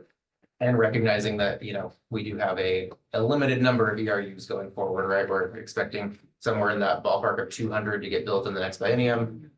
We've got, I think, 395 remaining as of today, or 385 as of today. Somewhere around there. Somewhere in that number. Hopefully we'll get another 190, of course, over the next couple of years. But, to Rochelle's point, we want to have money set aside so that we can still build out the rest of the. Totally makes sense. Master plan. Moving on. The full faith and credit fund, page 90 or 95. We can skip the sewer bond reserve It's fund. not There's on no there. activity in there. That was a holding place for funds for an old loan. That loan has since been paid off. We do have to present it in the document because there was activity within the But last it's 6 not on years, our but it's not agenda. on our agenda to discuss. So this is the search, I was confused because when I kind of just did a search on full faith and credit, it came to the sewer stuff, or some, It's on page, the one where it's 90. 90. We're not doing 89 because Or we're not on the 95. agenda. it's on 90, right? Yes. 90 is full faith and But are we credit. gonna do that on the next meeting? No, that's neat. Nope. We're not doing the sewer. Kathleen, you missed where they talked about this bit with the sewer bond. That's what you missed. On 89. That's what they were saying we don't need to do. the sewer Oh, bond. okay, so we're just, okay. It had to be included. Tyler too. Okay. Oh, that's a new. That's That just happened. I think that just happened. I'm still confused. Okay, so 90, shouldn't we be doing that with the syrup budget? It's related, but the STIR will be separate. Okay. The Full Faith and Credit Fund is a debt service fund. The fund was created to account for all debt service related to the long-term debt issued to the Sandy Urban Renewal Agency. Funds are transferred in from the Urban Renewal Agency Fund. The budget resources transfers in reflects the exact amount of money needed to pay for principal and interest on the 2017 bond. Under requirements, scheduled principal and interest payments are budgeted. More principal and less interest than the prior 23-25 biennium. Yeah. I would just add, because I think this may be a question that comes up. Yes, this is related to Urban Renewal Agency debt. However, the loan agreement or the covenants of the loan required that a full faith and credit fund be established so that the city was the one making the debt service payments, not the Urban Renewal Agency. So Urban Renewal transfers money into this fund and then the city actually cuts the check and makes the debt service payment. It's an annoying Money in, technicality money of out. the debt service agreement. So to your point, committee member Walker, sorry, I can't remember anyone's titles tonight. Yes, it's related to urban renewal, but it's a separate city function that we have to look out for. So it's money in, money out. 100%. There's, Nothing we can do about it here tonight. if we want to pay our It's debt what on time, this is not much to talk about. it is. Okay. So when you look With at that the being urban. said, I don't see any questions. We're gonna move on. Okay, sorry. Do you have a question on the full faith and credit? Oh, I was gonna say was, one of these days, possibly before the next meeting where we do talk about SUR, or later on if we get after SUR meeting, it would be nice to get like a list of all the projects that all this, because it's kind of staggering to me to see how much we're paying for, you know, debt service on things. So I would just, it'd be helpful to know what all this debt service is paying for, what projects got done that it's paying for, just so we have a list. And I've tried to kind of create that list in the past and. This one's super easy for me to rattle off. So Okay. this was the $10 million full faith and credit loan from 2017. 3 million of that went to the purchase of the Cedar Ridge Middle School property. 3.5 million of that was allocated to the Sandy Fire District for the renovations of the fire district building. And then the remaining 3.5 is what was essentially used to pay for part of Cedar Park's development Okay. in addition to some SDCs. Okay, that's my question. Thank you. Okay, next item, the Operations Center, page 113, 118. It's not on my agenda. I'm sorry. It is, we're going to different order. Yeah, we're just doing it. It's on the agenda. Page 113, the Operations Center Internal Service Fund accounts for all resources and requirements related to the Operations Center building, which houses transit, public works, and the parks departments. Each fund pays into these internal funds based on the number of square feet that is occupied by its various users. So on each of those budgets that I just mentioned, transit, public works, and parks, you'll see a line item towards the bottom of their operations budget, which is a transfer to the ops center, and that's what this budget is, the ops center internal service fund. Moving down to staffing, there's no FTE into this budget. Moving down to budget, the proposed budget is 177,000, down from 251. Last biennium, the reason for the decrease is there was $100,000 capital outlay last biennium. For major repairs. The capital outlay the last time was.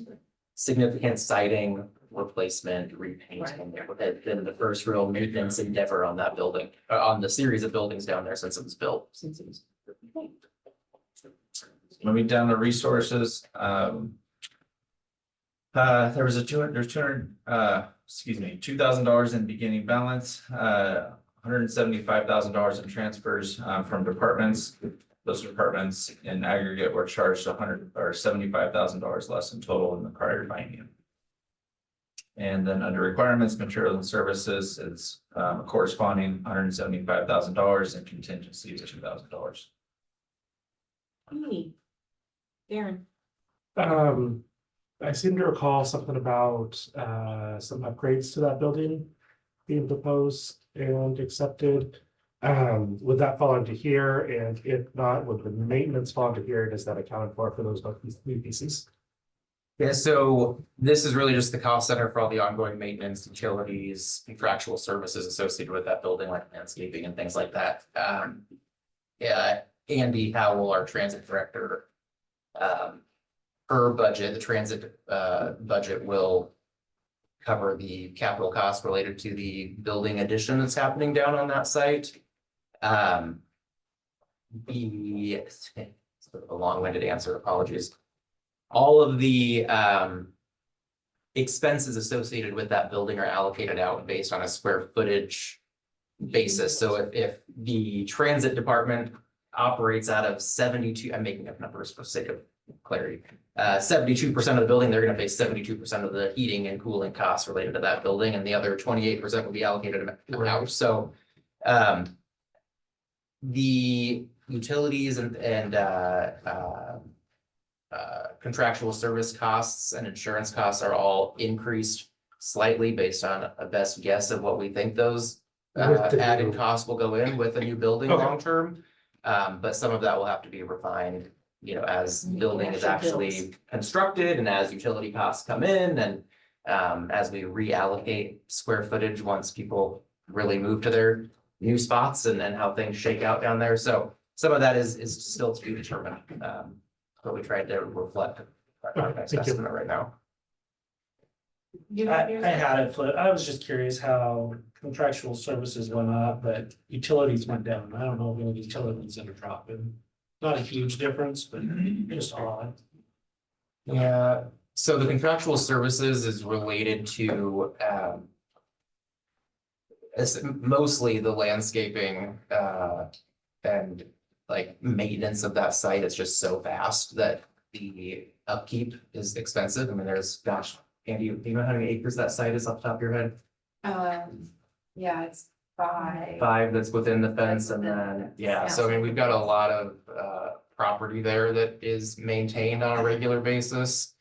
The utilities are realigned more with the actuals of the existing biennium. So we had budgeted 60,000 in 23-25. We're expecting to really be closer to like 52,000.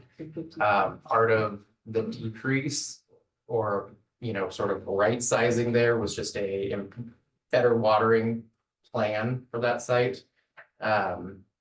It's not just open season to keep a field green that doesn't need to be kept green. So there was just some better like water management practices that we've implemented down there.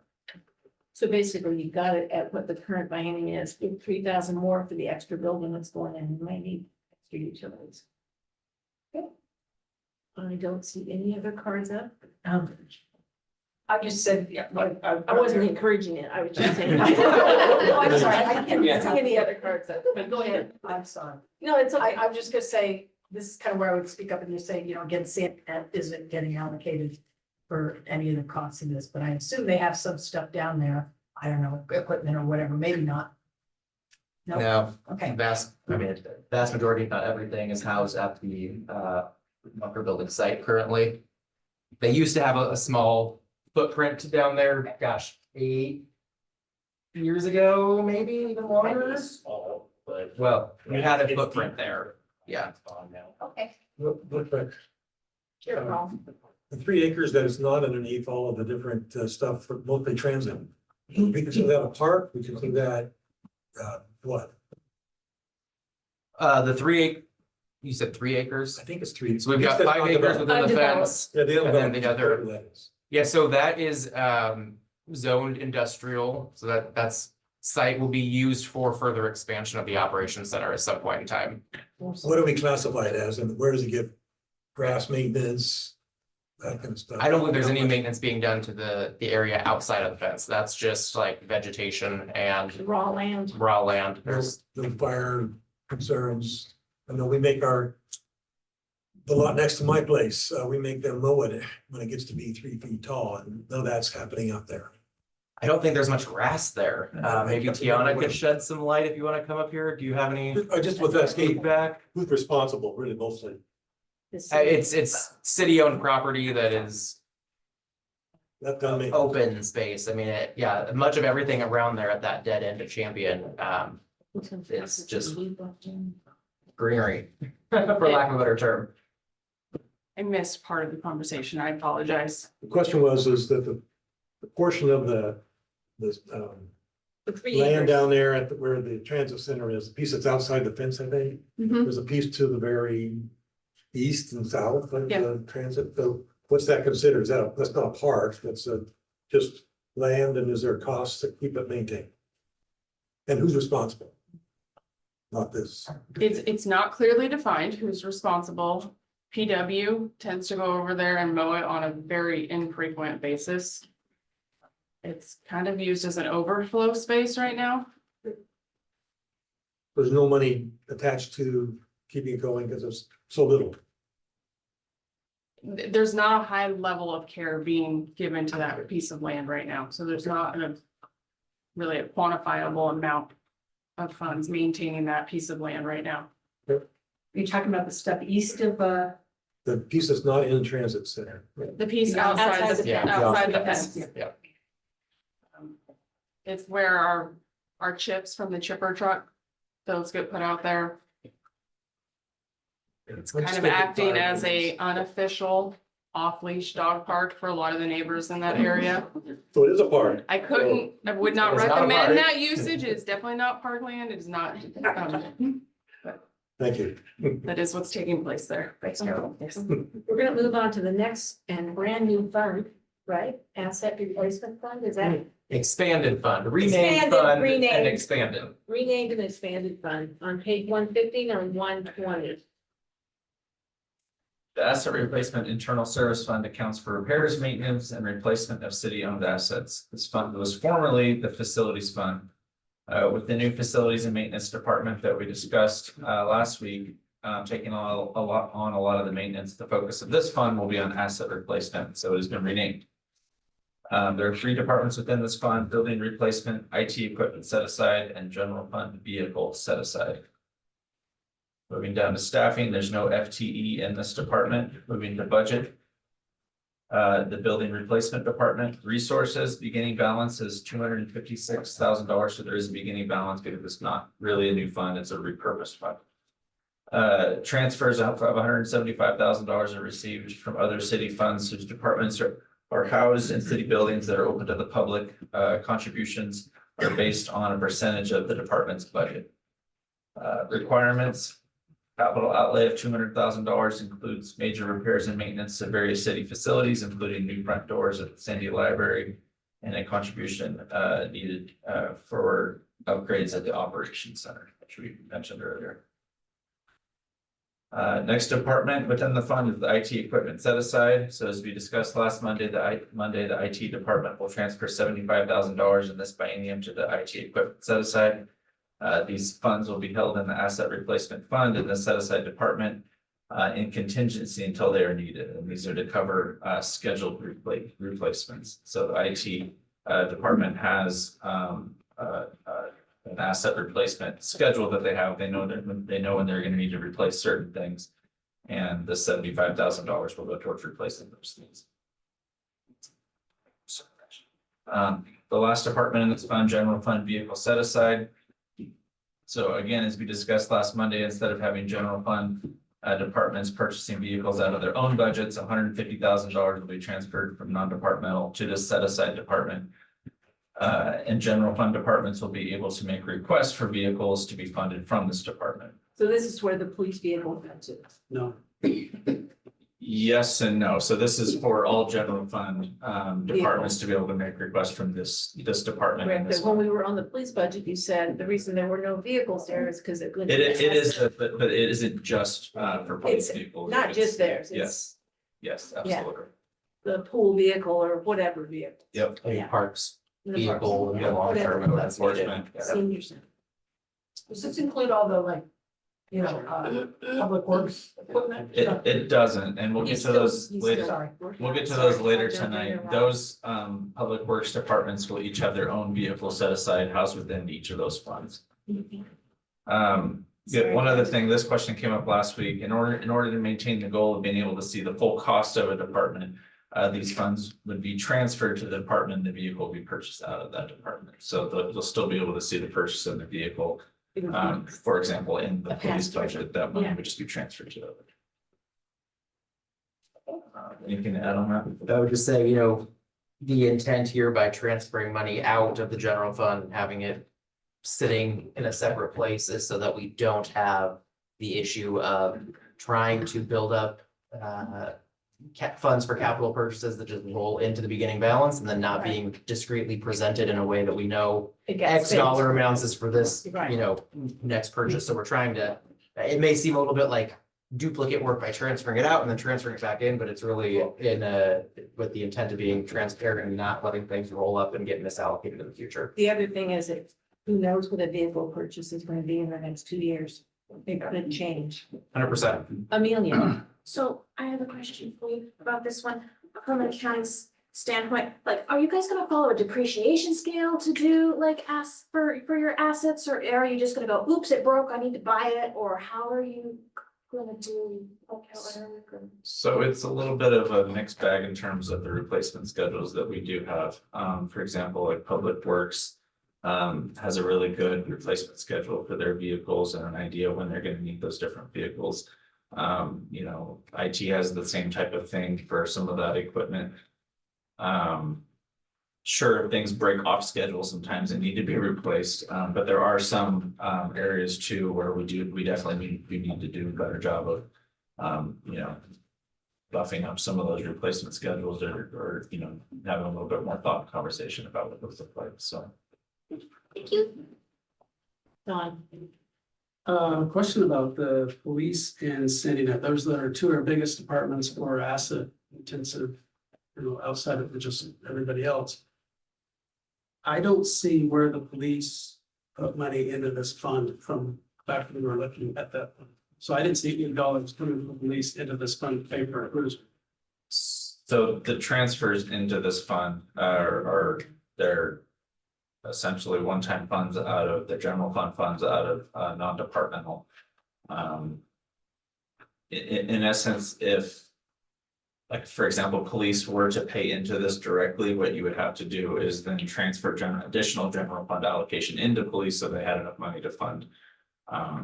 Don't dispute that, but that's been my number one beef is we don't have visibility into the true cost of what it's cost us. So if what you're saying is we're not adequately funding this for the next set of cruisers, which it sounds like that's what you said, so I'll challenge that. Then the numbers we just reviewed for police are actually understated and it's higher than what the real cost of police. In the year that the vehicle was purchased, you would see a transfer of the funds from this department into the police department, and then you would see total resources in that year equal to what it took to fund police that year, because that's the year. On the spending side, I get that, but what I don't see is that if on average over multiple years, we're spending $100,000 per year on vehicles, then shouldn't we see a transfer into this of that $100,000 every year out of their budget accounted for? You could certainly do it that way. Did you have something to add? Oh, I was just saying, you could certainly do it that way. The end result of that is gonna be another 100,000 of general revenue going into police just to transfer it out. I understand, So- but the visibility is then there for how much it really costs, whereas right now it's masked. They're gonna come to us and ask for a new car at some point. And it'll be, oh, shoot, well, do we have enough in here? Well, I don't, did we account for it ahead of time? I mean, they're the big hitters, right? Police. They are generally the big hitters. I think the end result is the same, which is that when the expense is incurred, it will be coded to the appropriate department, and so the department's expenditures would accurately reflect the cost to operate. So we're looking backwards now, when we get to the next budget meeting, what did they actually spend on a car the previous 2 years? as opposed to Forecasting looking budgets forward? that accurate. Right, we're forecasting backwards. So how does the police pay their fair share into this then? Or The general fund pays its fair share for and general it's fund calculated vehicles. over, I mean, what's? It's magic, it's a black box. No, this was, as we mentioned last week, a starting point. This certainly doesn't fix our vehicle replacement issue long-term. This is a starting point of proactively setting aside funding, knowing that we're gonna have to replace vehicles.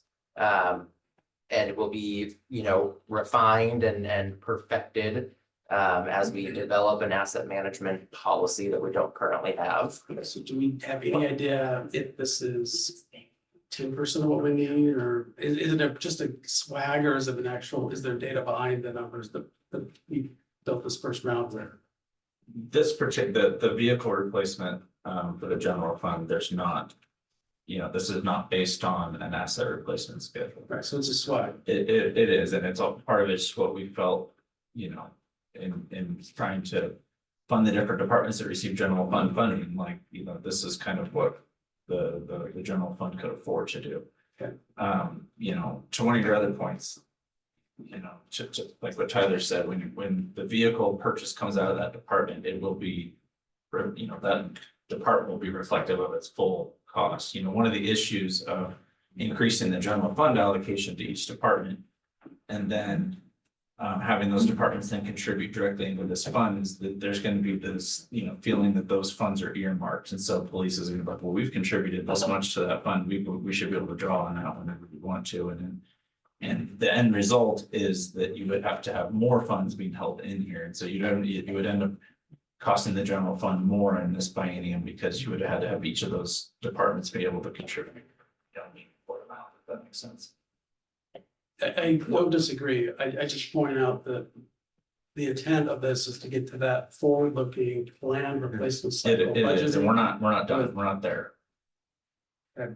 I would really strongly encourage you to think about more department level tracking, because ultimately that's what you have to hold that department accountable to in terms of their budgets. And having those additional line items in here, it does have that risk that you mentioned, I acknowledge that. Yeah. But that's still manageable at a council level and a city manager level. The last thing I would add is for, like we talked about earlier, the public works funds, they all have their own asset replacement schedules in there. You know, that they're contributing their own dollars to those, asset, to those vehicles set aside accounts, and they'll be able to draw on those to replace those vehicles. Whereas this one is just for the general fund. So really, it's the general fund funding its vehicles for all those general fund departments in lieu of just, like we said, Giving it to them to start additional out. general fund allocations to each department and then turning around and putting those back in. Rich. Yeah, some of this has already been answered based on the lifespan or depreciation. But why is general fund the only one going into this pool if it's gonna be entirely used for asset management? Why not everybody pay into this pool? If the concern is that there's gonna be this abundance of money for one department, why the silos? Again, like, so this is just for the general fund. So each of those general fund departments are paying into this into one. That's the 150,000. Yeah, into the pooled fund, whereas then the non-general fund departments, it was appropriate to separate those out because we want them to kind of operate as their own entities in many cases. And they're doing a better asset management already, knowing when they are gonna replace things. You said they have. Yeah, many of them have replacement Are doing schedules, yeah. And so I guess, maybe it's a topic for another time and place, but like, why are they on a rotating schedule? And the general fund isn't? And then the last question I have is, and I'll just throw this on. Rich, can you speak up a little bit? Yeah, why is general fund the only one on an asset replacement schedule? Because I know you weren't here, but I know it was brought up in multiple other budget things before that specifically. Looked like, since police seems to be the major one, right? You can assume that there's a lifespan to a patrol car and it's gonna rotate out. And instead of making these big lump sums like we're doing of buying 3 or 4 vehicles at a time, if we got on the program of buying one every 2 years or whatever that looks like, that's a much easier way to sustain this operation instead of big lump sum swings. The last question I have is since this just includes general funds, it's kind of a two-parter. One, how many vehicles does this include? And then the second question is, what is our insurance policy? So this is kind of like an insurance policy. Are our vehicles also insured, or are we self-insured that this is going to act as that said insurance policy? For damage and crashes and every other thing that can happen to vehicles. Yeah, so all of our vehicles are still covered through city county insurance services similar to our buildings and liability insurance. So if a police cruiser is damaged in a pursuit and is totaled, we'll get whatever the insurance value is from the insurance company. Hopefully it's a good chunk, right? So that we're not having to spend $60,000 or $70,000 to go buy a new cruiser, but maybe it's only 30 or 40,000. So we have our standard insurance. This is just to set aside so that we can get on that asset replacement. I think an off the cuff answer, and Chief could probably nod or shake his head, replacing at least a year would be ideal. That's expensive, that's costly, that's 4 vehicles a biennium. So we're trying to manage with what we have currently and get this seed money set up for this biennium, and then take the next 2 years and develop that sort of life cycle program so that we can proactively get on a more balanced, cycle instead of all at once. I want to clarify, we're not encouraging a wrecked police vehicle. In pursuit of- No, Yeah. and frankly, the vast majority of our vehicles, if they were to get totaled, we're not gonna get much money for them anyways, because we've had the dump truck for 40 years. And we've had the parks truck that was totaled for 37 years or something. So there's not a lot of residual value in many of the vehicles that we have. My question is, I'm sorry, I didn't phrase it well when I said insurance policy. Is this also an insurance policy? So if you blow a motor or the vehicle is maybe not due to a crash, it's faulty and we're on the hook for that. Is this the fund that's gonna pay for that, or is there actually vehicle allocation costs within the other budgets? It depends. So the short answer is that any department that has a vehicle has a vehicle repair and maintenance line item. So for minor miscellaneous, work that needs to happen, the department would pick up the appropriate cost. If it was like a full, engine that's blown and it's $8,000 to rehab it and the department doesn't have that full amount in their budget and can't absorb it, a portion of it would probably come out of this. If the vehicle would still have a remaining, useful life after the investment, we would look at potentially pulling some funding out of here if we needed to bridge the gap.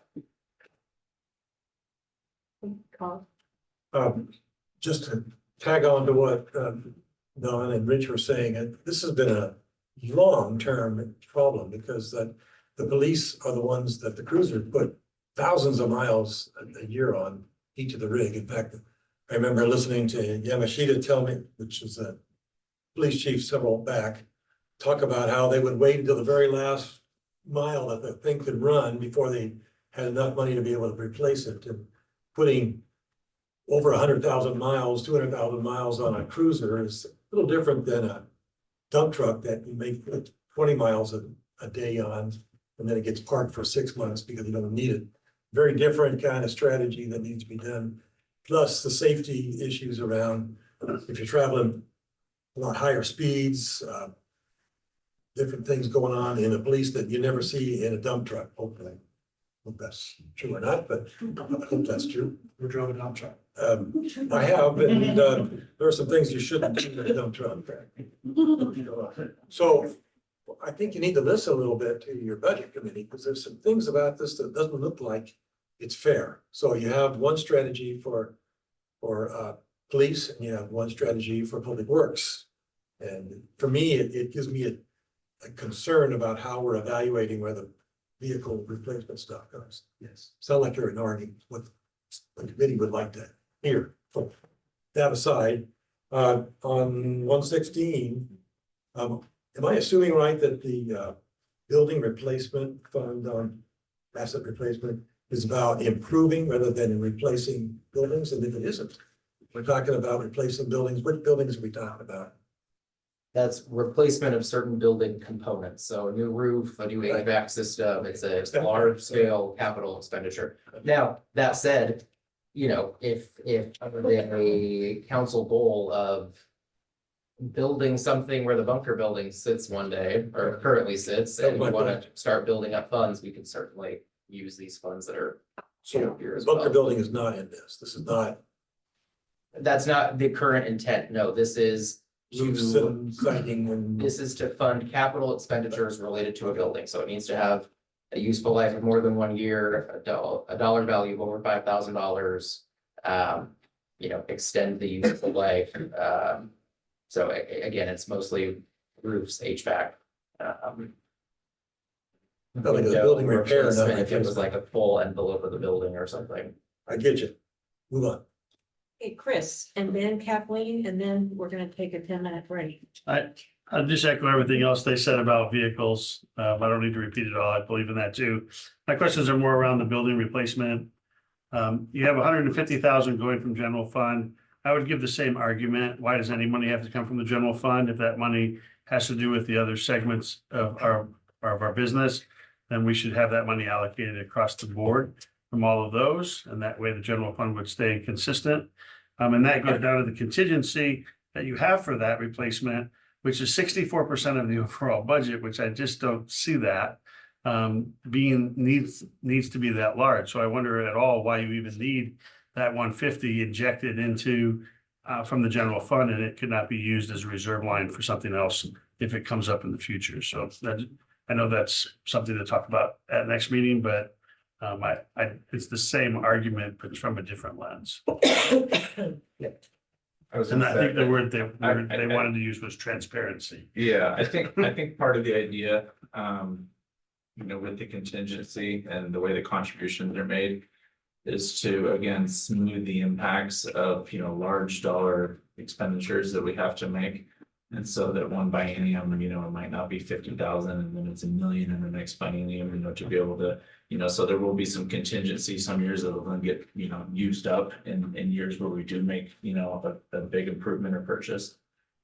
Last thing I want to say on vehicles is, I want to just totally acknowledge, the questions and concerns that have been expressed, by some of the committee members around the general fund vehicle set aside. Just acknowledge that, that we're not here presenting a finished a product with, well thought out, we're at the finish line and this is, totally representative of what it takes to replace, vehicles on a responsible schedule and, and your contributions to reflect that. This is meant as kind of a flag in the ground starting point to kind of get started moving that direction and then continue to make refinements and improvements, to it in the future. So, A fund in progress. yeah. I'll just complete with saying, with the building stuff, I can see, you've got improvements for $200,000, and it would be nice to kind of have, once, now that we got the facilities department and stuff, somebody actually tracking what the heavy maintenance is that needs to get that money spent. It would be helpful to kind of have identified what the needs are for that going into the budget year. And then there are always surprises, like if the HVAC went out in the community center, we would need to kind of have that kind of a contingency sitting there to do that, even though it wasn't scheduled, or maybe it's not that much. But the last thing I would say is, I'm just curious, are we just buying vehicles and not leasing anymore? We used to lease, I thought. Are we, what are we doing here? So we bought for several years Right, and then we moved to a lease model, which, is really just an expensive monthly payment for 4 years. And then you end up in the same place where you either got to start a new expensive monthly payment or you keep an aged vehicle. I frankly I don't think that leasing is the appropriate path forward for an organization our So size. this plan is based on buying. This plan is based on buying, yep. Yeah, and then just kind of to these people's point, I kind of agree that, each department has so many vehicles and, determining kind of what a normal turnover rate is for that. I noticed that the police folks, they had in the previous 2 bienniums, 4 years ago, it was 172,000 plus. And last biennium was 280,000 plus set aside for vehicles. And I think that's kind of important to. And this one's zero. What? And this biennium 0, right? Yes, That's so that's important. kind of like all of a sudden That's that zero. money Really. got like added, all of a sudden they basically, had extra money beyond what else we've already given them.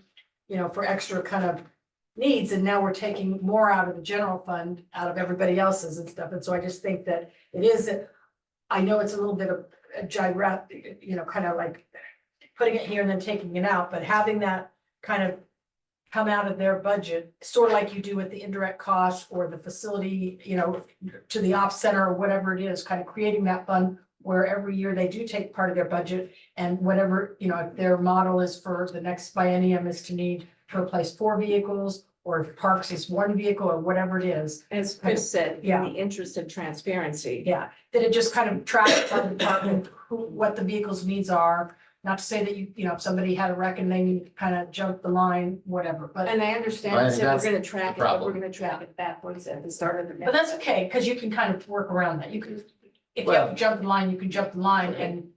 But if you're the police department who's allocated $150,000 and Parks only allocated 10, and now Parks is using 60,000 to buy a vehicle. Right, but I'd we're be always pissed if doing, I was the but police if we do department. these interdepartment loans, which we always do, then that's kind of where Well, you can. but we shouldn't, and that is the financial strategy that we are moving away from, because we are an organization large enough to have sound financial policies to Right. not loan each other dollars. But I'm just gonna say, for we just gave, mistakes that the were made police previously. department $280,000, they didn't, have to budget this time, so. So Dawn has one thing to add, and then we're gonna take a 10-minute break and come back and do the transit, street, water, wastewater, stormwater, and Sandy net in the last hour and 45 minutes of this meeting. I just wanted to clarify why I said it's not the same, so in terms of the 0, so $200,000 allocated to leased vehicles in the last biennium, 0 allocated in this biennium.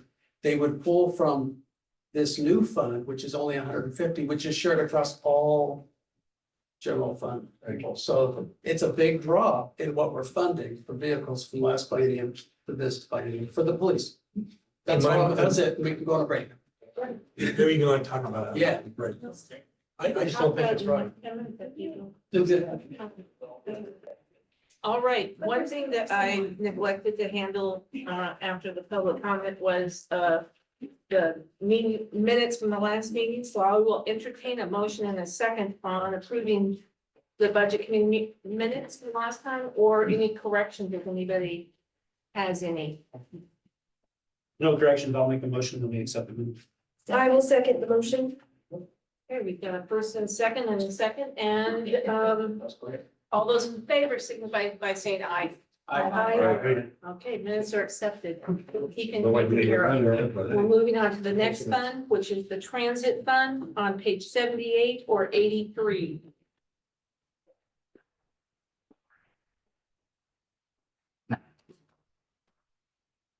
Transit. The transit fund accounts for all things related to the Sandy area Metro Transit Services. This fund includes 3 departments: operations, capital improvements, and county contracts. The operations department is a day-to-day operations, provides safe, reliable, and convenient transportation options for Sandy residents. The capital improvements department is responsible for acquiring and replacing transportation equipment and facilities. And the county contracts department is a newly created department, which is to better present and track expenditures associated with providing services in conjunction with the Clackamas County contract. Moving down to staffing. FTE increased from 2.8 to 4.8 for the 25-27 biennium budget, starting on page 80. The total proposed budget for the transit fund is $12.5 million, up from $11.1 million. The operations department budget resources beginning balance is 1.9, which is a slight decrease, but fairly flat with last biennium.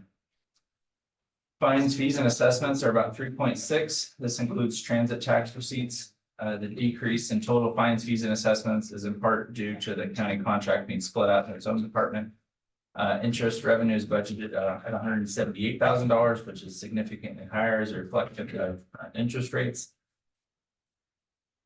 Transfers are administrative overhead that are paid from the county contract department to the city operations department. This is just for overhead and administration provided by that department. Under requirements, personnel services are budgeted about 1.2 million, up from about 788,000 due to adding 2 new FTE and just COLA and cost escalations. And then transfers of about 404,000 includes transfers to the indirect service cost model, transfer to asset replacement, and transfer to the office centers fund.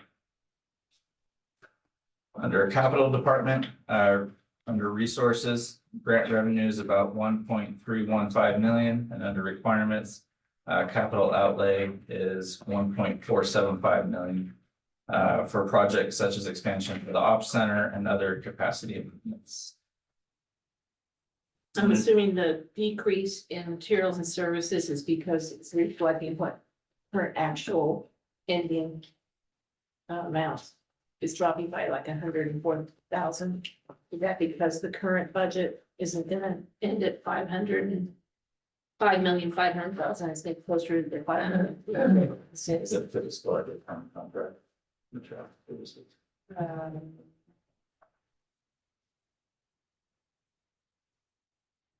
Oh, I see. I was looking at the wrong. Materials. line. I know, I'm like, Yeah, yeah. materials and services. Yeah, Not reflecting like it has in the past, but what it Oh. actually is this year, not what. I think it's budgeted. I can Go ahead. probably Yeah. answer. So some of that is actually, we are looking at real contract. We have contracted services and we Right. have a rate that is actually staying stable. So instead of seeing a bigger increase that you would expect, our contracted services for my department is about the same. And then, yes, we have taken some out for Mountain Express into a separate budget. Okay. I'm sorry, you took it out for Mountain Express Web? For the county services is a separate budget below, Right. So that, no. right? Okay, yeah. But I would like to add that we haven't, there's a significant increase in the county services, same line item. Because in the past, we have paid their invoices aside from the contractor invoice, and in this one, we're gonna pay the contractor invoice. That makes sense. I didn't see who went up first, but I'm calling Rich. Okay. So just very, very rough math. About $7 million of your $12 million is grant funding. And I'm just curious, am I correct about that? If I'm looking at these numbers right? So I'm seeing 1.95 and, well, one of the questions is, sorry, federal grants, 1.6. Right.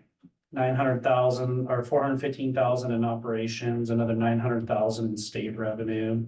And then when I get down to the bottom, county grants is about 3.1 million. And so my question is, that's a lot of money and with the state of, I'm not trying to have a political discussion. I do not want to go there at all. But with the state of grants as a whole, both being the federal grants and then the federal money that's a state passed through the state. What is our best get? That's a lot of your budget. And so Yeah, it is is. there a plan if that falls apart? Yes, The second piece is, what is do we have any projections on, are these based on actual projections, based on any kind of information we have, or is this just a shot in the dark? A shot in the dark is understandable. great question. Glad you brought it up right off the bat. So all of these numbers are based on actual contracts that we have. Not projected, but actual contracts. I can tell you that for federal grants, the state has secured next year's funding already from the federal government, so we do have 1 year of funding secured. Beyond that, we don't know. I'll leave it at that. And there is a plan, but it will be cuts in service. I would guess. Yep. Kathleen?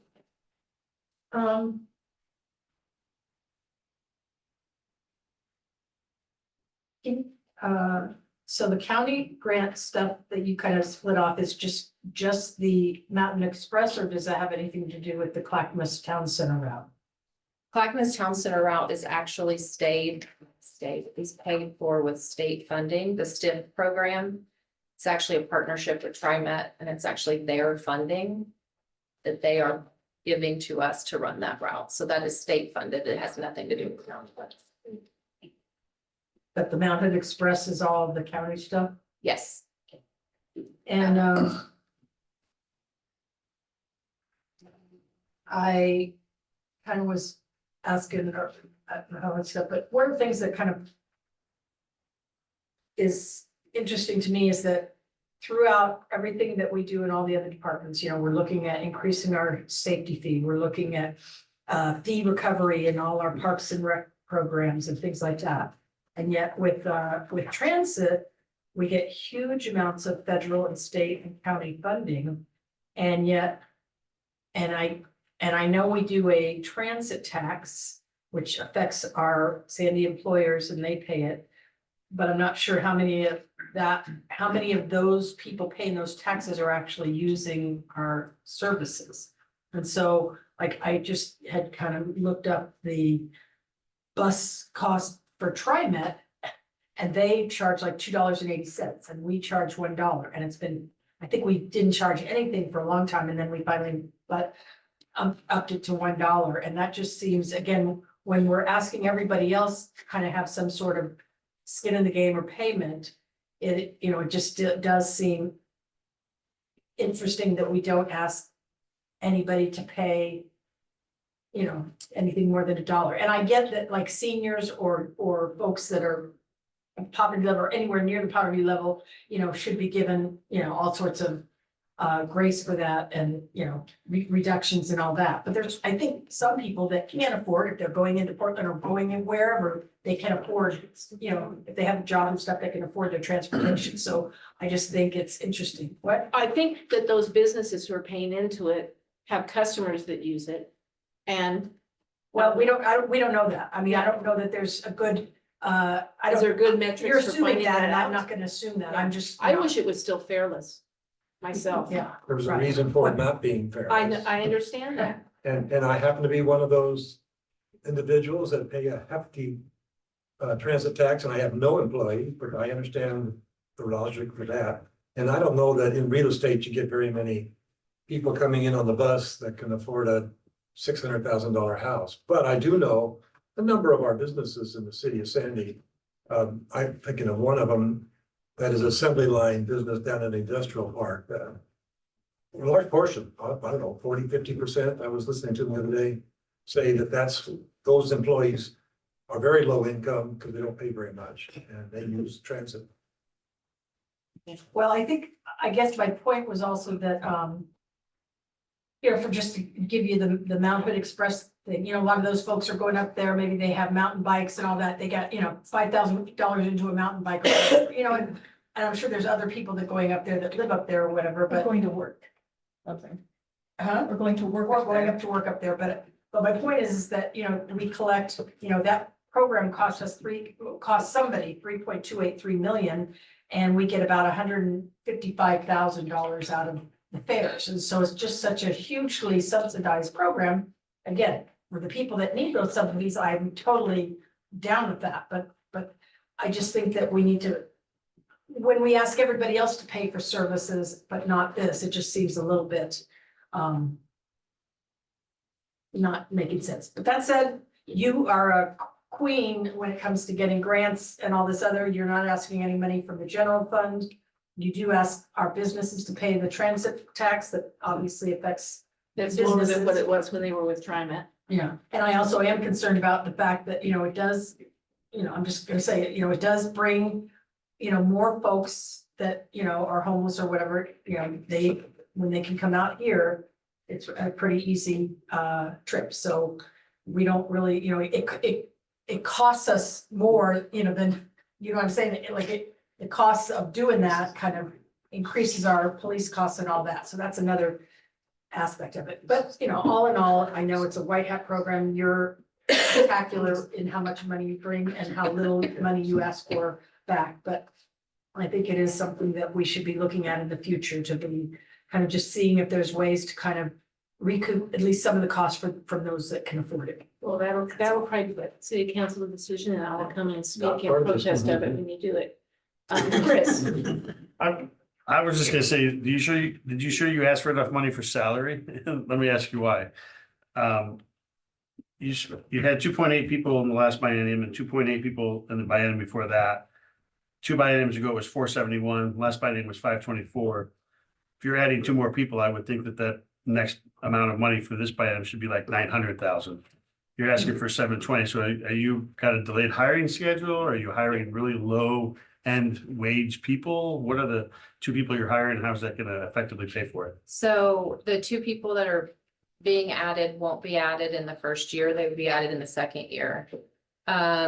Just so that you all have an idea, I tend to be very, very conservative in my revenue and the opposite in my expenses. So the finance department does my personnel expenses.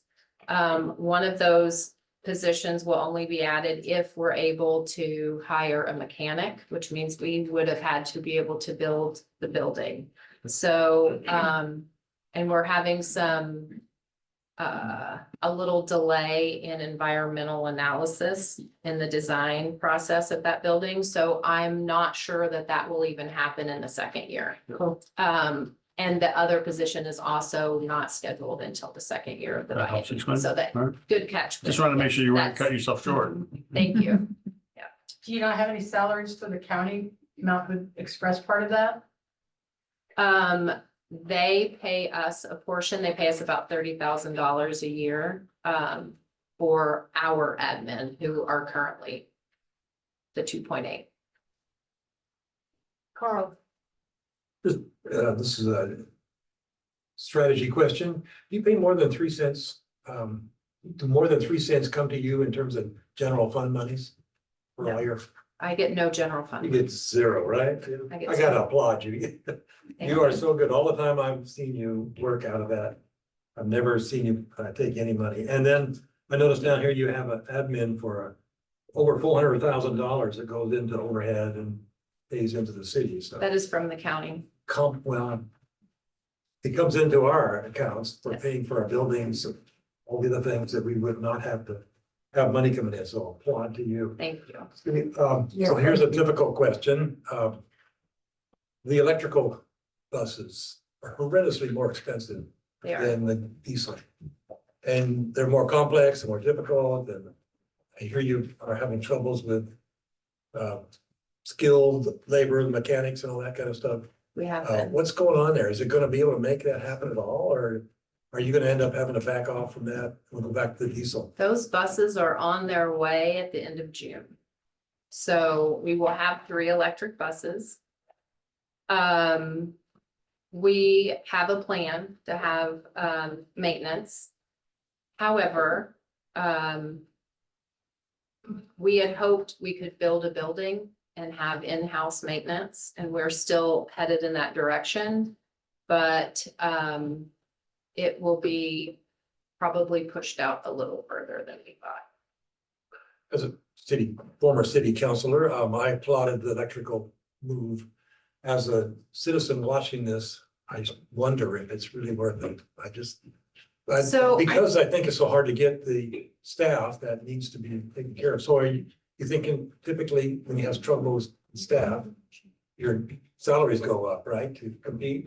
So you're gonna have to do some of those? with So we these- use third-party vendors for our maintenance, and we currently are using one that will be trained, and we've actually added to the, it's part of the grant that we got for those vehicles.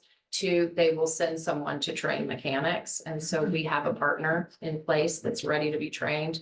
They also train the drivers to drive them appropriately. The city will keep our diesel buses as backup. Okay. So we never intended of going full electric, other than being able to say that we can be full electric during peak service hours. That has always been our goal, to have enough electric vehicles that we can say during peak hours we are electric, but we do have diesel or gas powered vehicles as backup, or, when we need it. There will obviously be times that we won't have electricity because of power downs or shutdowns, and we're prepared for that as well. We have a partner in Wilsonville that has a portable electric charger. Is it diesel powered? It is. Don, I don't know. I was doing, next, I think. There were a couple I haven't. Oh, Carl covered mine actually about the Okay, all right, electric, cool. the electric vehicles. So 2 points, 2 points. When we talked about econ development earlier, we talked about businesses bringing money into the city. And I just want to point out that as far as I can tell, if a business moves into an existing facility, unless they do substantial upgrades to the business, the building itself and raise its value, there is no extra money that comes into the city other than payroll tax. This is it. We don't have a sales tax. We have no other mechanism that funds us other than this little payroll tax that goes to you. So I just point that out. It is 0.06, so that's a lot of zeros before the 6. It's very low. TriMet's current payroll tax is 0.823. We are way, way below them. So I think we need to think about that. The second point, I was just at TriMet today, getting my daughter qualified as a disabled person to get her passed. And it's still 280 for a disabled person each way. So I agree with Mayor here that we really should look at our rates. We invested heavily in the fare collection system in the last year or two. So We're about hopefully, to. or we're about to, so maybe Yeah. in conjunction with that, the opportunity to, $1 was convenient. It's all paper, but I'm assuming we're gonna go cashless or thereabouts pretty quick. So whatever rate we set should be just as easy. And that would be an opportunity to kind of get ahead of any cuts that come down the road. So I just want to say that. And then one question under the program E and D, what is that? That's elderly and disabled. And that jumped in a huge way. It did. From So 315 to 866. So if you can explain that. absolutely. Thank you. So one of the things that I've done differently in this budget is to take Sam Rides, which, as you all know, is the local in-town. And it is typically, it's been a little lower. It's been in the 60% recently, but typically it's about 75% elderly and disabled that use that service. So I have moved that service into that line item in the budget to pull it out so that you can see exactly what is fixed route now. And what is anything that would be considered for the elderly and disabled. So it's an accounting thing. It's an accounting. That was the short answer. Thank you very much. You're welcome. One quick question, sorry, is everybody else done? Is the mechanic that you're hiring going to also work on city rigs? All city vehicles, yes. So it would be the city's maintenance. So there is a revenue line item that's new to my budget, that if we did have a mechanic, there would be revenue coming in from other funds that use it. All departments would use it. So Jeremy has this. Jeremy. Yeah, so it used to be the Bank of Mike, now it's the Bank of Andy. I may not like that term, but because of, being able to get so many grants and having a fund balance that is large enough, because big items break. And big items cost a lot of money, so I appreciate having that. I just want to bring back a little history of just for the council when they decide to talk about rate hikes and those type of things. It used to be free. We used to have a lot of numbers and a lot of riderships also equated to being able to get grants and more grants. And when we raised it to $1, we saw a big decrease, which then decreased the amount of money that was coming in on those same trips that were going back and forth. So instead of taking 20 people, he took 5 people because of that increase, which then lowered our revenue. So just keep that in mind when you're thinking about doing that, because that money flowing in, you may have a bigger value in that coming into us through the numbers of riderships. And Andy has done an amazing job, her predecessor before her, in realizing that across the county and the region, when I sat on 4C4, but recognizing that. So just keep that in mind when thinking about that from the council's decision-making later. And even though we're off my time schedule, I'm gonna add one thing. As a person who lives close to Highway 26 and Bluff Road, the more people that you can get off of the street and out of their cars and into a bus. And I don't see any fat cats, rich people riding the bus, sucking us for that $1 instead of paying us $2.80. I think the bus is one of those things that since it is not funded from the general fund, I don't want to go messing with success. But that being said, I do want to mess with getting to the next thing, which is the street fund. We have 5 more funds to get through. I have allotted 15 minutes per fund, and we have used up 24 for that one. So you're gonna have to suck it up someplace else. Thank you, Andy. Thank you. Thank you very much. Thank you. You do want these?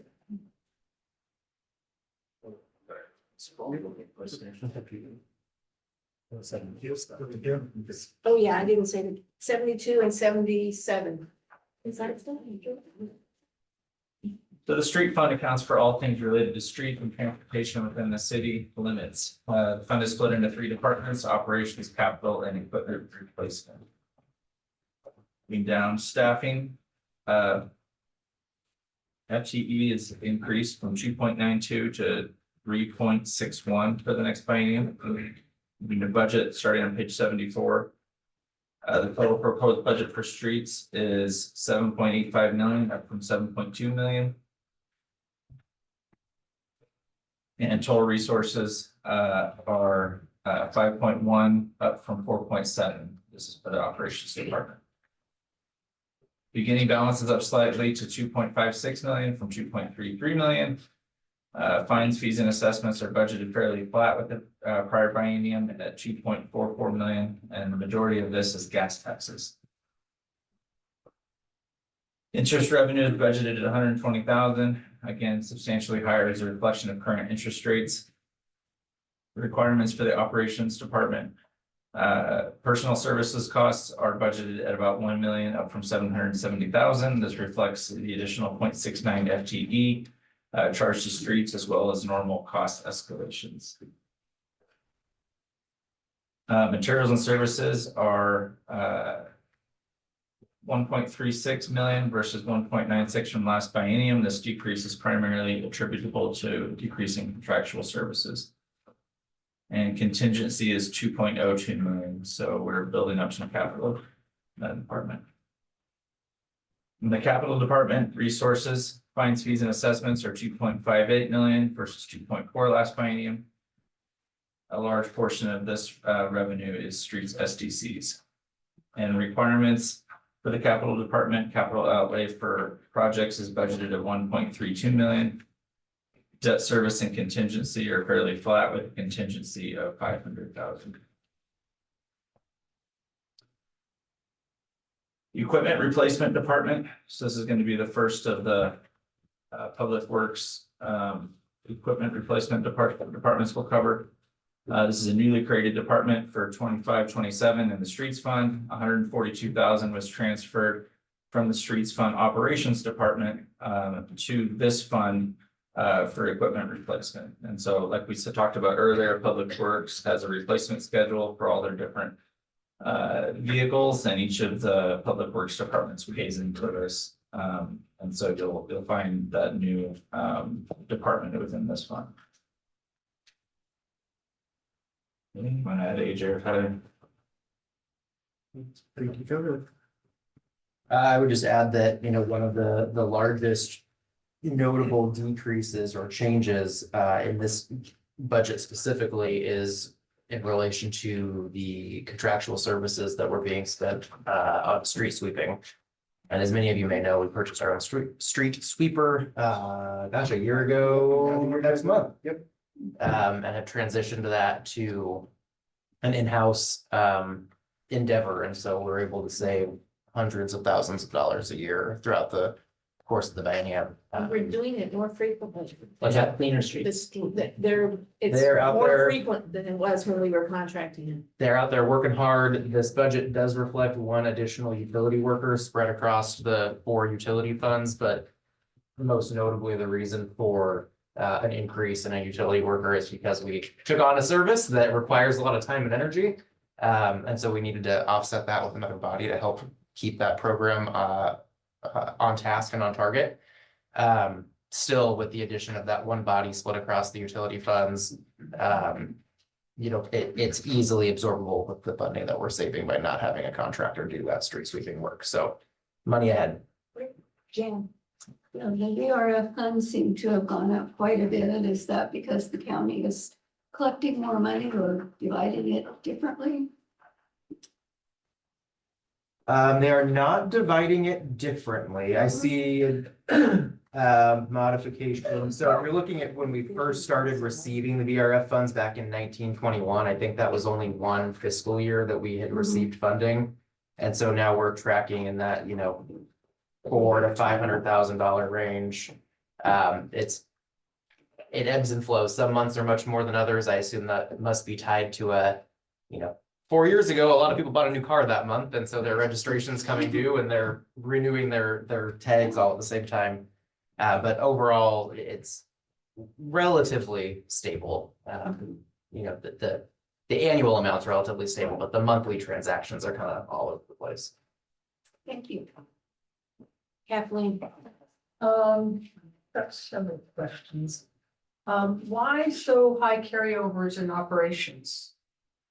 Like I noticed on the street fund requirements on page 76. You've got $2 million in contingency. Actually, I'm confusing contingency with carryover, excuse me. Carryover, yeah, you've got $2.5 million in carryover from the last year contingency. Just curious about that. Yeah, that's unless you have some compelling response, we continue to see strong gas tax collection. We've saved substantial amount of money on those contractor expenditures by not having to pay the street sweeper. So we just have a street fund that is quickly building back up to the level that it was prior to the massive investment that we made on Bell 362nd. Okay, what's the machinery and equipment that we're buying that you go from 70 to 200,000? Down on page 76.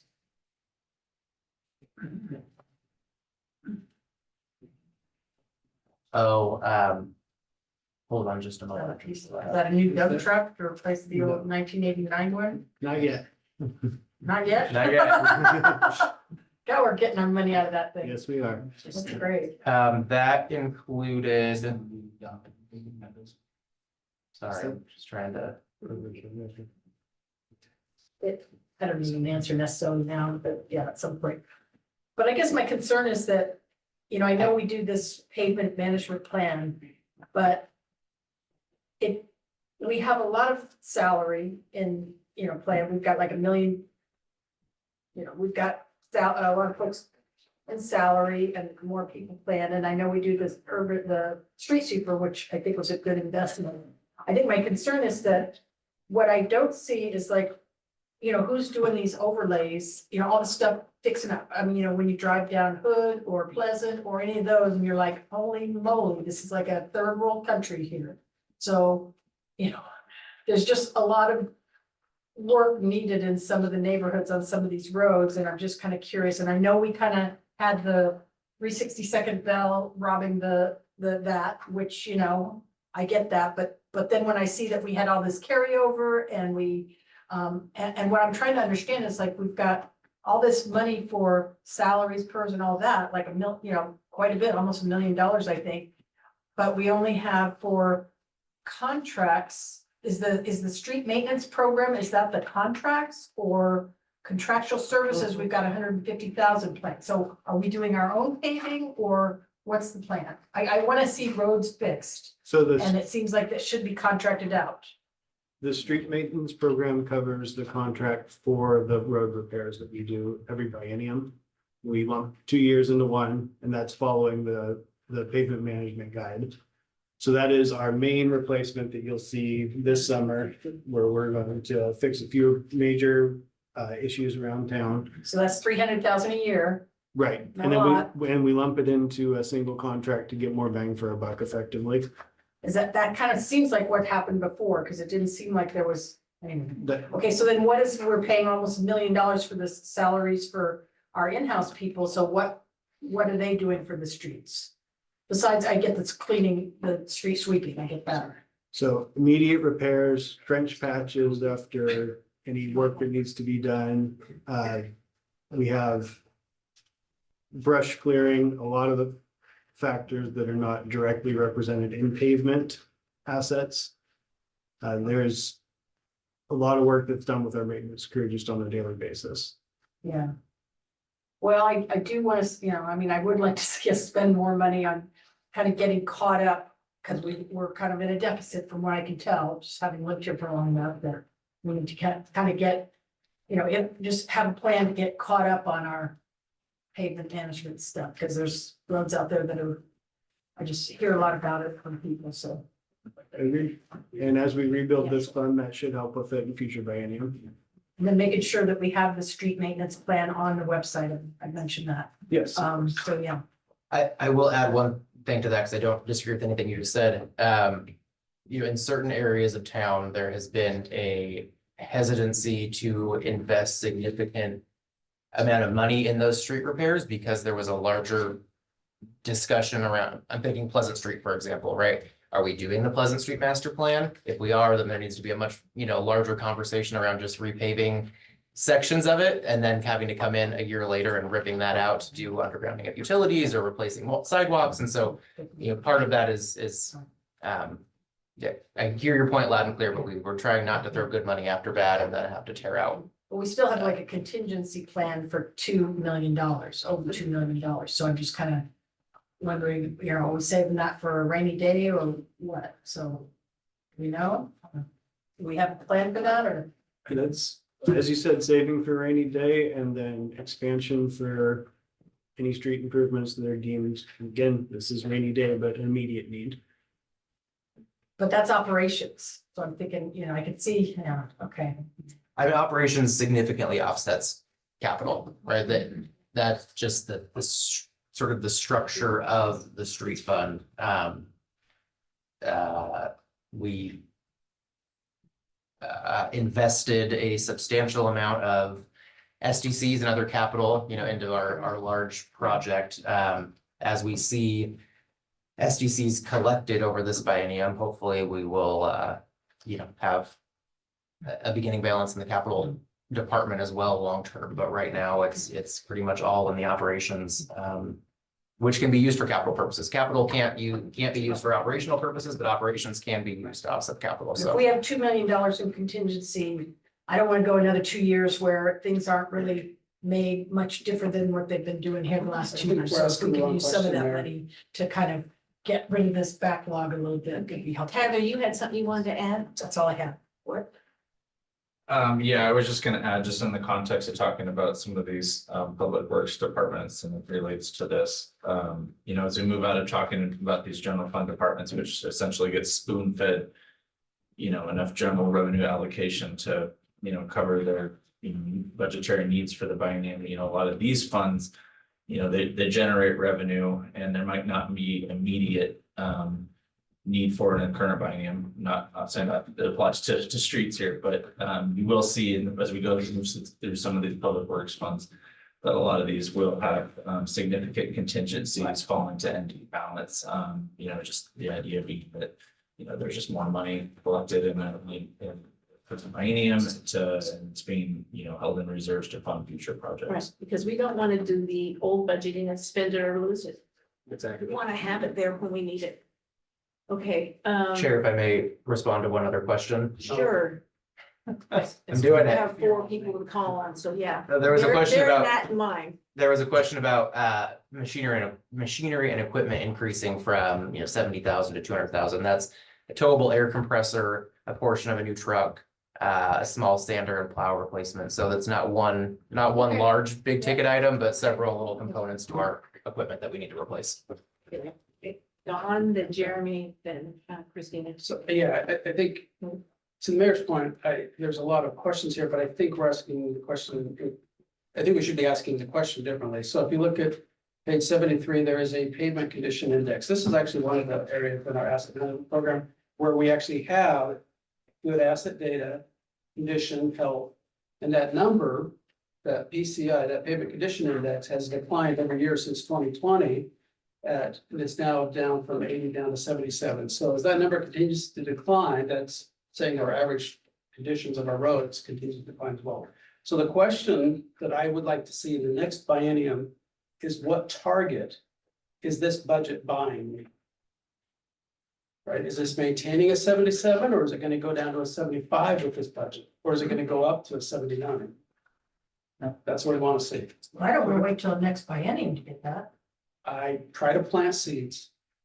So AJ, maybe correct me if I'm wrong, but I think our target has always been an 80%. And so with the $600,000 that's allocated towards that street maintenance program this coming biennium, I think that will certainly bias a couple percentage points. Is it a full 3? I'd have to defer to you to answer that.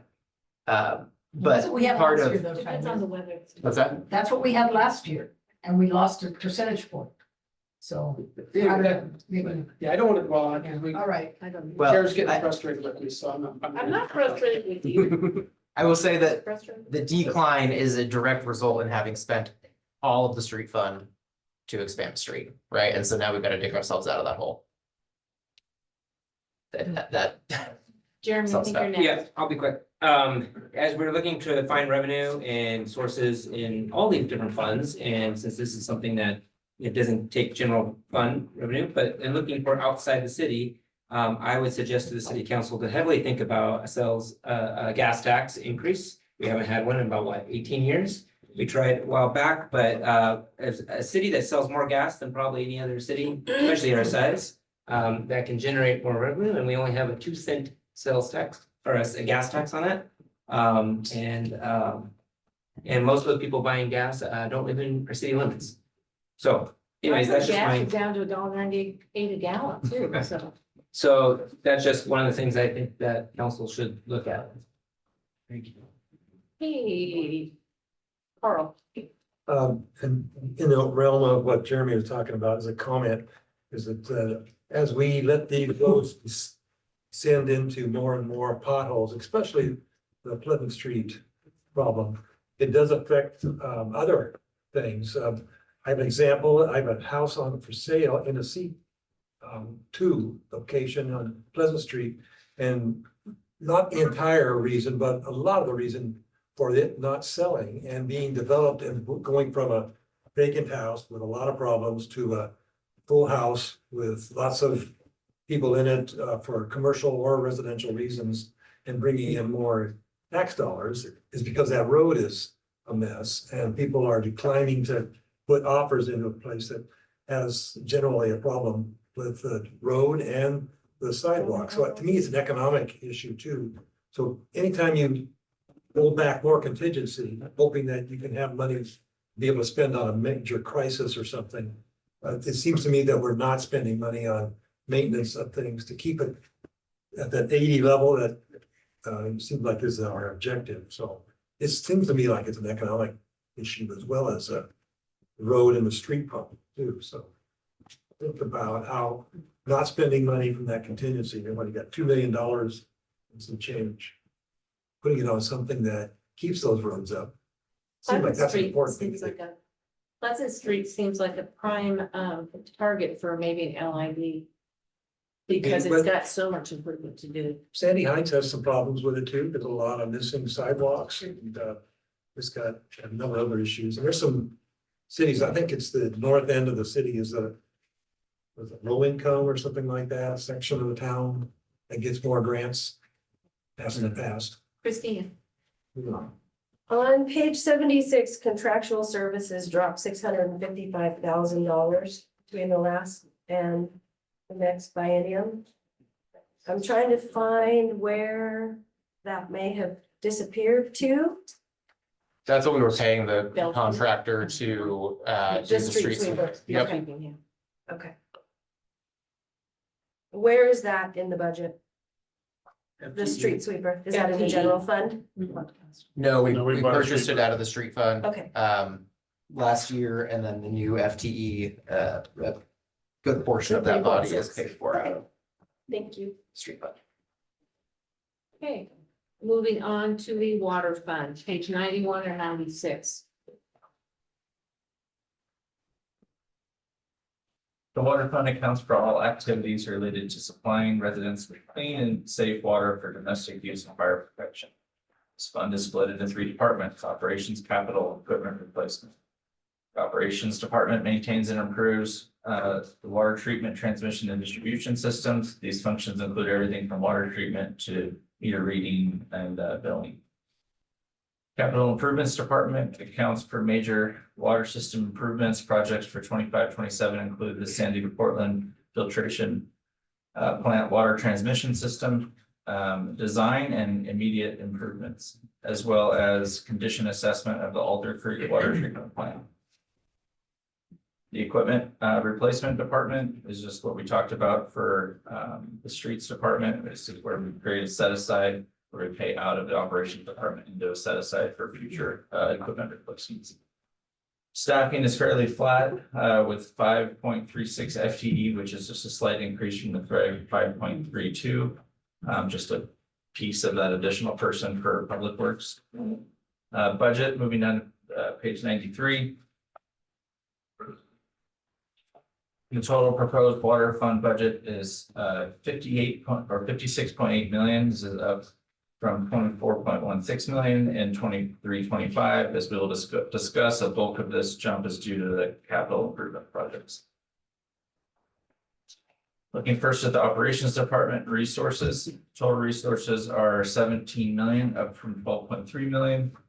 Beginning balance increase from 2.4 million to 6.2 million as we build up funds for capital improvement.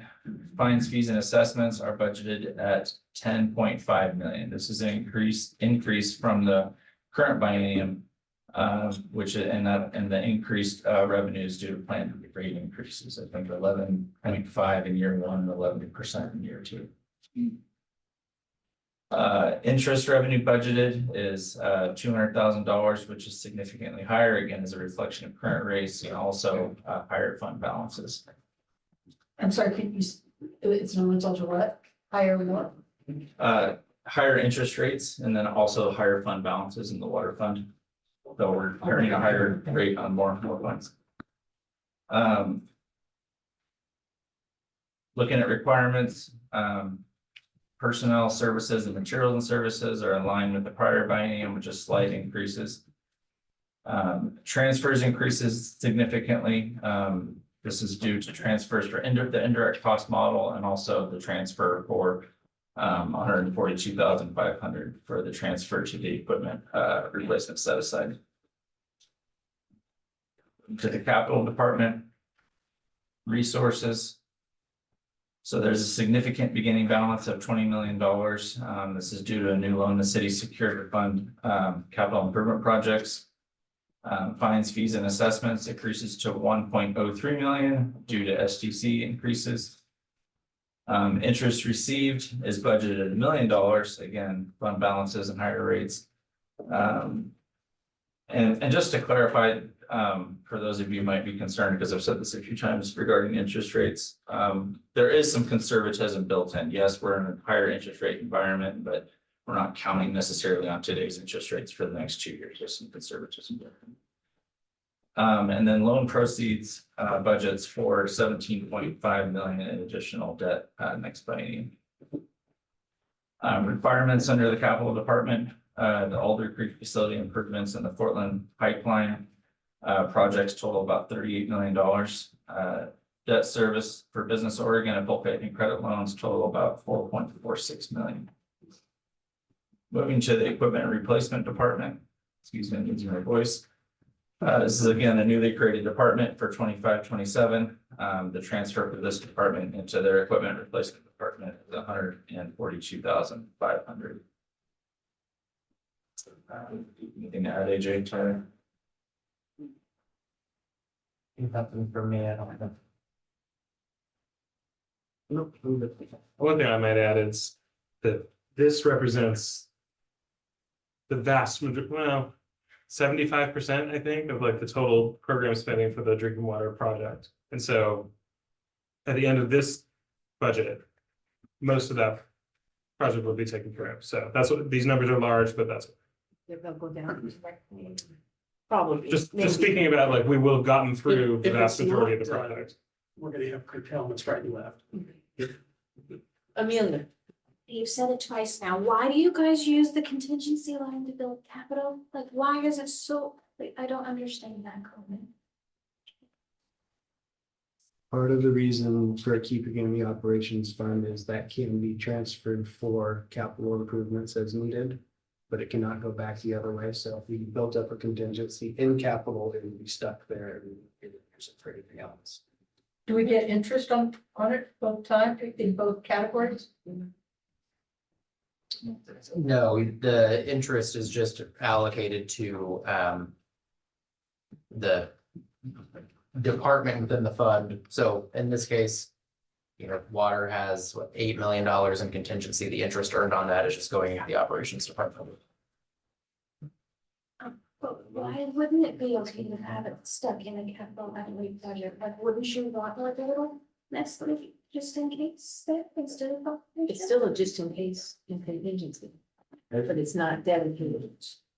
The idea being that we could transfer it to each line item that actually requires those funds as they become necessary and needed. Yeah, the capital department is the most restrictive, right? So anything that's in there is generally either a loan that is specific to a project or SDC revenue, system development charge revenue that is being collected that has to be spent on capital. The other, I don't think we touched on this, the other, you know, driving factor as to why there is such a large contingency, and you'll see this in the wastewater fund as well, is building up capital or building up funds rather, for future debt service. So right now, Tyler mentioned that our debt service for the water fund is about, what you say, 4.3 million, 4.6 million for the biennium.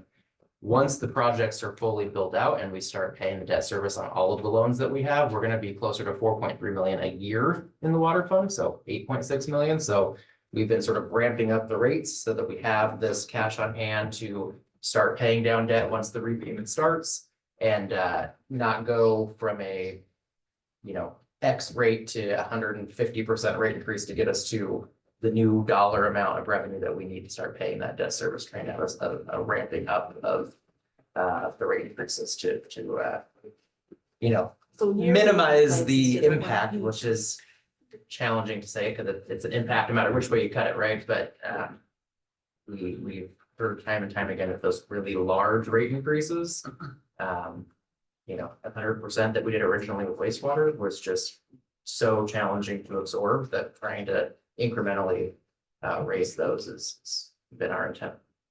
Thank you. And at some point to incrementally maybe level off. Yeah. Jeremy. Yeah, my question is on the credit card merchant fee. You're jumping almost $300,000 on that line item there for merchant credit card fee. Want to know why so high? And then I checked out your other funds too, and you have that for Sandy Net going from 60,000 to 220,000. But you don't have it on wastewater or stormwater or the police, which would all be paid by credit card merchant fees. So a couple of things. The first thing I'd say is, yes, we recognize those fees are significant, and we're looking for ways to reduce those fees, whether it's working with our credit card, vendor, or other creative ways to potentially, reduce those fees, because it's a significant chunk of money that's ultimately borne by the ratepayer. AJ, can you speak up a little bit? I'm sorry, it's ultimately borne by the ratepayer and has to build into those models. I think that the other piece of the answer is that if you look at the current biennium actuals, they're actually quite a bit higher than what the 25 or 23-25 budget was. So in some cases, it looks like there's a huge jump from 23-25, and there is, but that jump is that we're budgeting is more reflective of what you're seeing the actuals for 23-25. I guess a third piece of that, why you're seeing it in some of the public works funds and not as significant in others, is that those credit card fees are allocated out to the different departments, because we collect those utility fees on one bill, and then we and obviously many times it's one payment that they're making to us, and so then we allocate those fees out that they charge us. And in looking at the way that we allocate those fees out, we made a little bit of a adjustment there to more closely reflect the total dollar amounts that those funds are bringing in. And so what you see in some of those, like the water fund, is they might be paying a little bit more, whereas stormwater, which is generally less, pays a little bit less in credit card merchant fees. Yeah, it didn't go up hardly at all, but the sewer, we know went up. Eventually raising those, but that hasn't increased at all. I mean, If I may just interject quickly, on page 101, we are missing a column of details. So what you're looking at there, so they have that in there. There's a handout. Oh, we got a handout. So everyone. I didn't know there was a handout. Yeah. One of the many things you have in front of you was a paper that looks like this, and stapled to it, hopefully fingers crossed, is that extra column that's on the top. Yes, thank you. Yeah. Amelia's holding it up. Oh, well, all right. Sorry about that. We'll fix that in the document. Yeah. But that's for. Oh, okay. That's for Disregard wastewater. what I was saying and look at your handout. All right, so That's it's wastewater. 69,000 to 413. Yeah. I don't want to say that makes more sense, but I understand that. Yeah.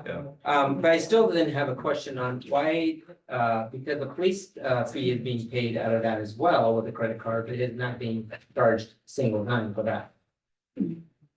Yeah, So the other fees are being, it's bad. I don't think that it is, but in reality, it would be such a small percentage of you know, the total percentage of revenue that's being collected on those, If we're trying to track everything. Yeah. Accurately. Yeah. There should be a line Fair- item fair in point. place for that credit. Yeah. card. There's a line item in non-departmental for credit card fees that picks up general fund credit card fees. So we may take a transaction for processing a transit tax payment, a court payment, well, transit pays for its own fees, so that was a bad example. A court payment or a facility rental, like down at the community center. So non-departmental is picking up anything that is part of the general fund department, or general fund rather. I think mine picks up, so. That's what it is. Building does, planning does not. Yeah. Okay. 6 people. Great, thanks. Library done. We can process differently though. I'm gonna go with Jeremy and then. Oh, I'm sorry, I just went. Okay, you just went. Jan, Yeah, I noticed in capital outlay, you have money for the new pipeline to the filtration plant. That looks a little nebulous about how that's going to move forward. I know it won't affect the budget because you could just save that money for a future time. But what does it do to our water system if we can't get hooked up? The cost would probably reflect similarly, but out at a later biennium, because that would. The scenario you're describing is if the filtration plant is stopped and not built, correct? That would involve Sandy building from its current connection, its own filtration center for its own water. It would be expensive because we do not have the land or the design or or the time. But we would spend the money eventually. Yes, we will. I would have a tough time getting past DEQ and all that kind of stuff. I think that'll work very well for us. Brought this up, I think, a long time ago, but in an example I have, I remember when I first bought my place, second place in Sandy that I lived in, 12 years ago, I was paying about $70 a month in water, wastewater, stormwater, that kind of stuff. Paying someplace around 180, 220 bucks a month now, over a period of difference between 12 years ago and now. And it just feels like an awful lot of money. So what I'm doing is cost and water usage conservation. And there was, I was on the Interact committee for all of the water entities going through the metro area for Sandy. And there was a study that Lake Oswego and West Lynn did that they showed that as they raised the rates, people got more conservative with their use of water, wastewater and all the rest. And so the taxes income started coming up until it got to that level and then it started decreasing. I'm wondering, are you experiencing that yet? Because in my example, I'm doing everything I can to reduce, I'm saving stormwater off the roof, all that kind of stuff. Turned off some things that I thought at one time was necessary. Turns out that I can do without. So I'm trying to reduce my water costs. And I wonder how much the rest of the city is experiencing that 100% that Tyler talked about and more. Exactly. So we did see over this last biennium, a reduction in overall income from water usage. And we factored that in to try to be as conservative as possible to our projected budget for this year as well. When you say factored, does that mean you're going to increase the rates? Is that? No. Factored sound like increase. We reduced what our expected income was based off of our current projections. So we actually brought what we see our demand potentially being down to account for that factor. So I'm aware that the loans that you're getting are dependent on being able to get enough income to be able to pay your payments. Are you able to accomplish that still? And if you can't, I understand as a consequence to your loan payments, interest rates. We're still, and Tyler, correct me if I'm wrong here, Tyler, any Tyler's fine. We are still within that affordability matrix, I believe was the proper term for it. Okay. Within the rate model. Okay. I mean, I think the other. I think the other, component here, committee member Exner is that there's contingency built into some of these projects, Alder Creek and Portland Pipeline, for example. So, as those project costs come in and we refine the budget for each of those projects, perhaps we'll spend less. We're seeing that early indications on the pipeline are, less than what was built into the budget. And so even if there is a, 5-10% reduction in water consumption and therefore a slight reduction in the anticipated revenue, we are seeing some slight reductions in the capital expenses. And so there's a true up that needs to happen, but you can't really do that true up until we have project costs in hand and know exactly what the total project cost is going to be. So these numbers reflect our best estimate based on current market trends and engineers, expert opinions and. But as we go through this next 2-year period and actually build out these projects, there's a chance that we might be able to save a little bit of money there. And so a reduction in water consumption doesn't have any impact at all. So that's It's gonna keep increasing the water rates, okay. That's not at all what I just said, but. Well, yeah, It sounded like it though. No, we did say 11.5. I mean, there are certainly rate increases projected, as you're well aware, for the next, 8 years. It's been a topic of conversation for a very long time. My question was actually very similar to Carl's, except for I was gonna reference the numbers on page 92, where it seems the water purchase has dropped by half since like 2019, 2020. When these conversations first started, we were looking at those rates, and the gallons traded has also gone down quite a bit on a daily basis. It seems like more than just a little bit.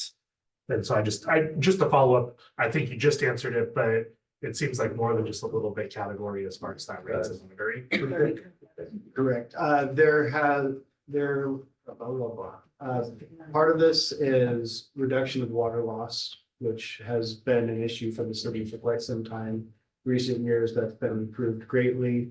A great example was up at Sandercock Reservoir. We had a creek of treated water running out underneath the reservoir 24/7 anytime the reservoir had water.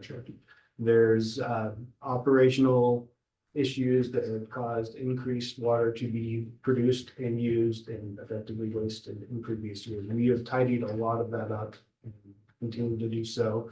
That's allowed us to improve our operational status with Portland so that we can take as little as possible from that source for the more expensive water. Chris. Thank you. Mine is only because I've recently been appointed to the Sandy Water Advisory Committee, right? So I'm still learning. But if I look at the wastewater fund and the water fund, I know we haven't done wastewater yet. Contingency for both is almost 2/3 of the city's total budget. And I've been listening to what you're saying about keeping that contingency for expenditures. But if you look at the dollar values on them, one is 9 million and the other is 7.5 million. So that's 16.5 million. And we need about 14 million ask the state government. It's like if we just spent what we had, we would save all the long-term expenditures on paying back loans if we have the cash. And that takes me to the old phrase of a bird in the hand is worth two in the bush. And then you can look at that in two different ways. One is our cash more valuable today than it would be later? Or vice versa. Is keeping the cash going to save us money?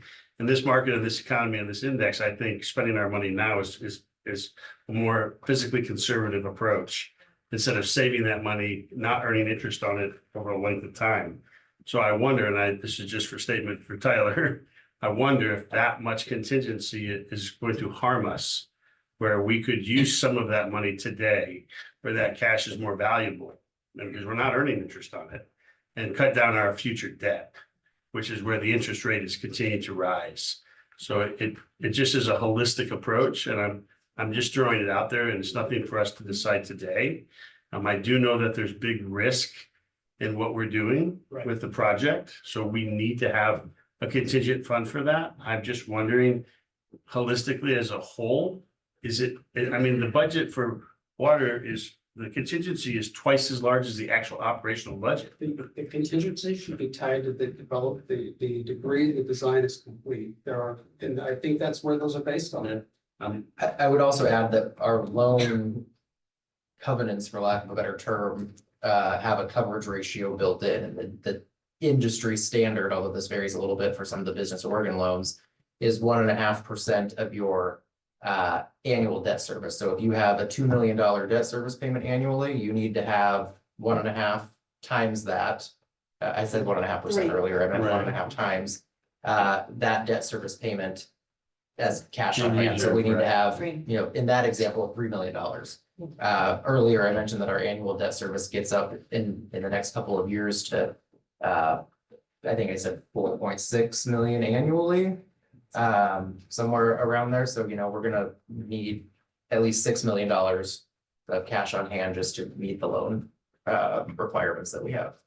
And I think I, as city council member, understand some of that, but understanding when you look at that from a layman's view, it just looks ugly. And you want to know why, and you've answered some of that, so. And we could certainly add a couple more notes on a few of these pages just to increase the information that's readily available for some. Transparency, yeah. Last one for this fund, Kathleen. Okay, I'm confused of a couple things, because we've got a need to be paying for the contract for the Bull Run pipeline here pretty soon. And we're ordering stuff for the Alder Creek stuff, so and those are supposed to cost like 30 and 40 million respectively, that are gonna happen in the next 2 years. So given that we're needing 70 million, the fact that we've got this much money, and Chris, I guess I'm asking this to you too, I'm confused about what you've said is, I'm confused, you know, we need that money to cover the contracts that we're about to be either have let or about to be let, right? And so I guess I don't see those contingencies as just sitting there and not getting spent. They're gonna all get spent in the next 2 years, aren't they? The contingency will not be spent in the next 2 years. We have specific line items for those projects. The contingency is in part the debt reserve or the debt coverage, thank you, that we need to have. And then, you know, an increment of just general operating contingency that is good practice to have, you know, if another pump breaks somewhere else, if there's similar to the street fund, right? You've got some contingency in the street fund. These utilities are no different. That a portion of that is good operational practice to have some level of contingency, debt service coverage ratios. And then again, you know, building up Well, okay, just let me ask this. Alder Creek is supposed to cost, I think, 30. Again, one's 30, one's 40. Okay, and you've got $16,000 in allocations for that and 22,000 for the Bull Run pipeline. So. You meant million, right? Yeah. Yeah. She remember. Yeah. I And wish it so, was thousand. So this gets us through June 30th, 2027. There's still another year-ish of capital that you'll see in the next biennium. That'll be the closing out of all of those problems. September 2020. 27 is when we expect everything done. It can push past that for the Portland side. Obviously, there's delays that are outside of our control here. Speak up because I can't hear. I'm sorry. We intend to have everything done in September of 2027. So there will be costs that continue on past that point for even just the contingency for these contracts has been. But we've got like 37,000 allocated. And so that's, and given the total was 70, I'm just, you know. So then my question is, okay, first of all, I've got another question. Why are the salaries doubling? And they doubled, I think, previous year. Yeah, previous year they went from like 487 to 852 for salaries and what's all the other. So last year we did add another employee to wastewater or stormwater water operations. Was that the, like, assistant public works director type? No, that was, last year we added another public utility worker to the water fund. We went from 2.91 to 5.32, 2 years. Okay. I'm on wastewater, I'm sorry. Okay, we're on catch up, Kathleen. Okay, so, and yeah, I asked about the high carryovers, similar to this question. And then what is big one on this, you mentioned the proposed increased rates for water at 11%, and they are not supposed to be that high. The proposal originally was 9%, and we were hoping to get that down, so I am concerned about that. I'll just say that, because we're gonna have to have a little visit on that. Very small contingency in capital. I get the understanding about the credit card increases with that question answered. Like the full faith interest payment of 2.3 million, are you saying that that's all interest? It went from, very little to, Yeah, the full faith and credit loan that we just initiated is interest only for the first couple of years to stabilize the debt service payments that we need to make. So in the next biennium, you'll see principal payments being made on that. And that was in an attempt to keep the rates as low as possible. a lot. Okay, let's see, and then, can we charge the users the cost of, like when folks pay their bill, and like I just do auto pay with my bank, do you all end up getting charged, credit card fees for that kind of thing? Generally speaking, when you make an auto payment From Clackamas from your County? bank, we get a check. You get a check, okay, so you don't get it? No. Okay. But we have a significant number of ratepayers that pay via credit card. We'll take a break here and. Yep. Yeah, can we add that to the list? Because I think that was gonna be what I said. I think that, I realize it's a council decision or whatever.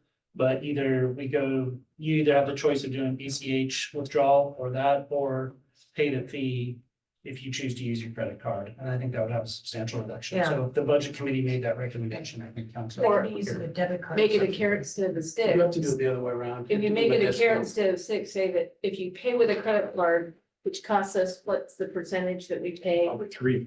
Okay, you get a 3% reduction in your bill if you pay it with something that's not a credit card. Because then you're incentivizing them to reduce, it's a cost we're gonna take either way, but they get the reduction instead of, and we still get the same amount of money. Anything does. If you choose to use a credit card. they charge- Anything to bring. Anyways. Anyway. Noted, yes. Yeah, we can discuss that. Bring the rate down. Okay, were I'm you, sorry, were you that's done? all. Okay, Thank you. so now, this is where we sit. We're done with the water fund. We still have wastewater, stormwater, and sandy net. They're taking, I had thought, okay, 15 minutes apiece, will be done by 10 o'clock. They've been taking 21, 20, and this last one, 29 minutes. I'm missing that 15-minute mark, and we now have 24 minutes left until 10 o'clock. In that time with how it's been going, we may get through the wastewater fund and still have stormwater and sandy net to go. What the wishes of the budget committee, do you want to power through and get all 3 of those done? Or carry over stormwater and sandy net to the next meeting? And have to do those 2 funds before we start on the urban renewal and before we get down to deciding which things we want to make adjustments to in our little checklist that we've been keeping over there with Jeff. Maybe we could power through the next 2 water issues, so we're done with the staff that deals with So those. that sandy net would be the only thing left before urban renewal. Kind of keep the questions to a minimum or short. If we could do questions. each of the next 2 funds in the 15 minutes or I think there's a lot of less. the questions on wastewater got answered with water, with the Well, credit let's- cards and the carryovers and the. The most. I'm thinking Jeremy was right. I jinxed it. You So did, I would I not did, say that. I did, you know, but it's not my fault. Okay, let's move on to wastewater. I'm not going to project how fast we're gonna get out next week. Speed read, Tyler. We're done. The wastewater fund accounts for all activities related to water collection, conveyance, and treatment. The fund is split into 3 departments: operations, capital, and equipment replacement. Capital expenditures include work on the wastewater system improvement program, including permitting and design work for the treatment plant expansion and pipeline to City of Gresham's wastewater treatment facility. Staffing increased FTE from 5.28 to 5.52 FTE, again, just a fractional piece of that FTE that we talked about. Moving to budget on page 99. The proposed budget for wastewater fund is 49.3 million, up from 30.9 million. Again, the majority of this increase is due to capital improvements in this funding. Looking at the operations budget resources, beginning balance is essentially flat at about 5 million. Fines, fees, and assessments are budgeted at 9.8 million, which is slightly more than the forecasted actuals for the current biennium. This budget accounts for a planned rate increases of, I think, 15 and 14%. Interest revenue, again, is budgeted higher than the prior biennium for the reasons we've talked about. Requirements, personnel service costs are budgeted at about 1.53 million, up from 1.44. This again reflects the additional 0.24 FTE as well as normal cost escalations. Materials and services are 5.4 million from 3.6 last biennium. Again, as we pointed out, there's the omission of the 25-27 act proposed, and that budget is in that handout. Hopefully you have that online now. I was able to email the two. Awesome, thank you. Yeah. Transfers increased to about 570,000 in total. Again, this includes transfer for the indirect cost model and also a transfer of 142,500 for the equipment set aside. Contingency of about 7.6 just reflects, again, like we said, building up of funds for future capital and maintaining minimum debt coverage ratios. Looking at the capital department. Resources, fines, fees, and assessments of 7.87 million includes SDC revenue. Loan proceeds includes 21 million in Whitfield loan proceeds. Under requirements, there's 2.6 million in debt service on these loans and 32 million in the wastewater system improvement project. I won't go over equipment replacement. It's the same as we've heard for streets and for water.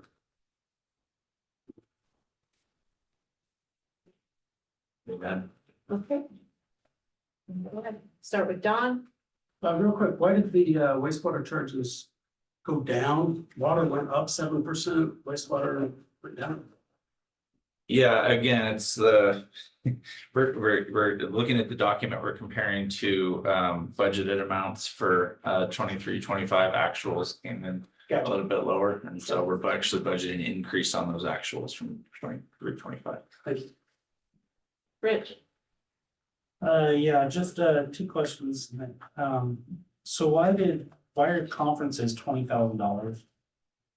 And then contractual service from 19,426 to 250.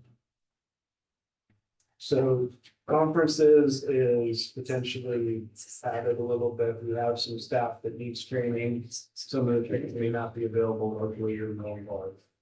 Hotel stay, potentially airfare as well. You know, it'd be for staff to be able to keep their effective licenses and certifications. Thank you. It's 20,000 is last year's budget, by the way. Oh, is this the one that's cut off? Yeah, that's the one that's cut off. That's the one that's the extra Okay, no, page. I won't even use them. We'll talk about later. 7,500, it's even better. 7,500, okay. Yeah. We fixed it. But the point stands that there's training that needs to happen and certification that need to happen for some of our staff. Okay, Carl, Carl. Jimmy's. And also real quickly on 98, I thought the whole purpose of all the wastewater was to reduce the number of gallons treated per day. And I noticed that there really isn't any significant difference between 19 and 2024. Is that true? Do we not change? I thought we were reducing all of the water intake into all of our broken pipes, all that kind of stuff over the last so many years. So the main goal is to reduce the peaks. So that is going to be, it may not be a huge portion of our wastewater that we are treating yearly. It's the fact that what our treatment plant was seeing is when it would rain, Sandy's rain came down to our treatment plant, and that's where that like 14.7 million gallons per day treated was an issue we were looking at before. We have reduced that substantially with our I&I reduction. As far as these numbers here go, 2024, we would have the majority of our work done by then, so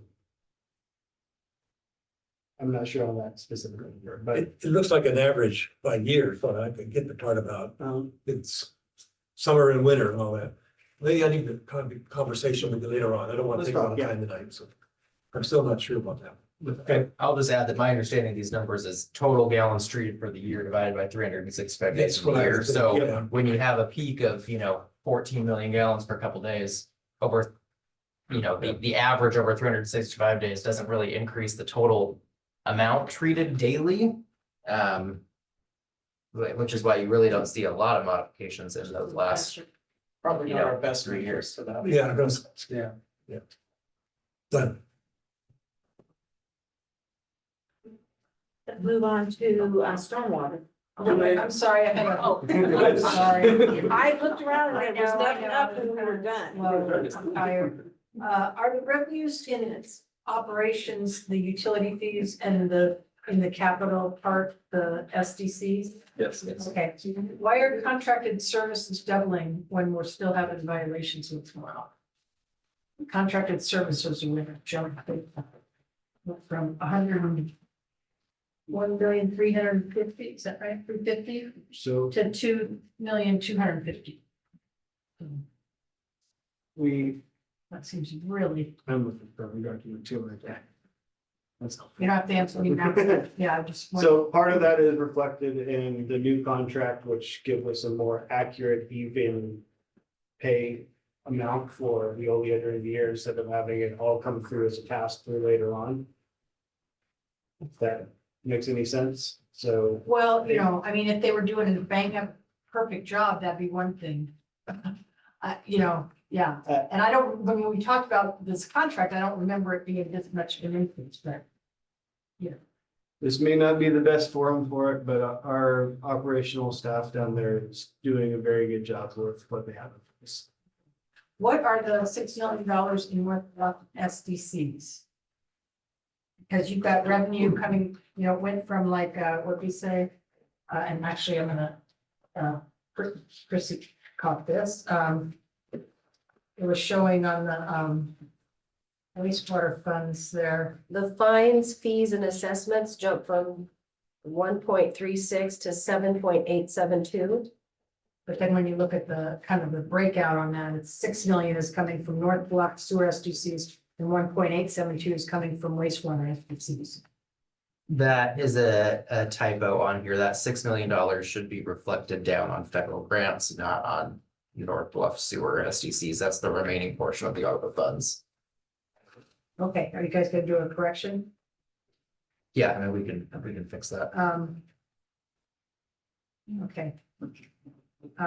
So the wastewater SDCs are just going from 1.36 million to 1.872. Yeah. Even though we kind of increased them as much as we did.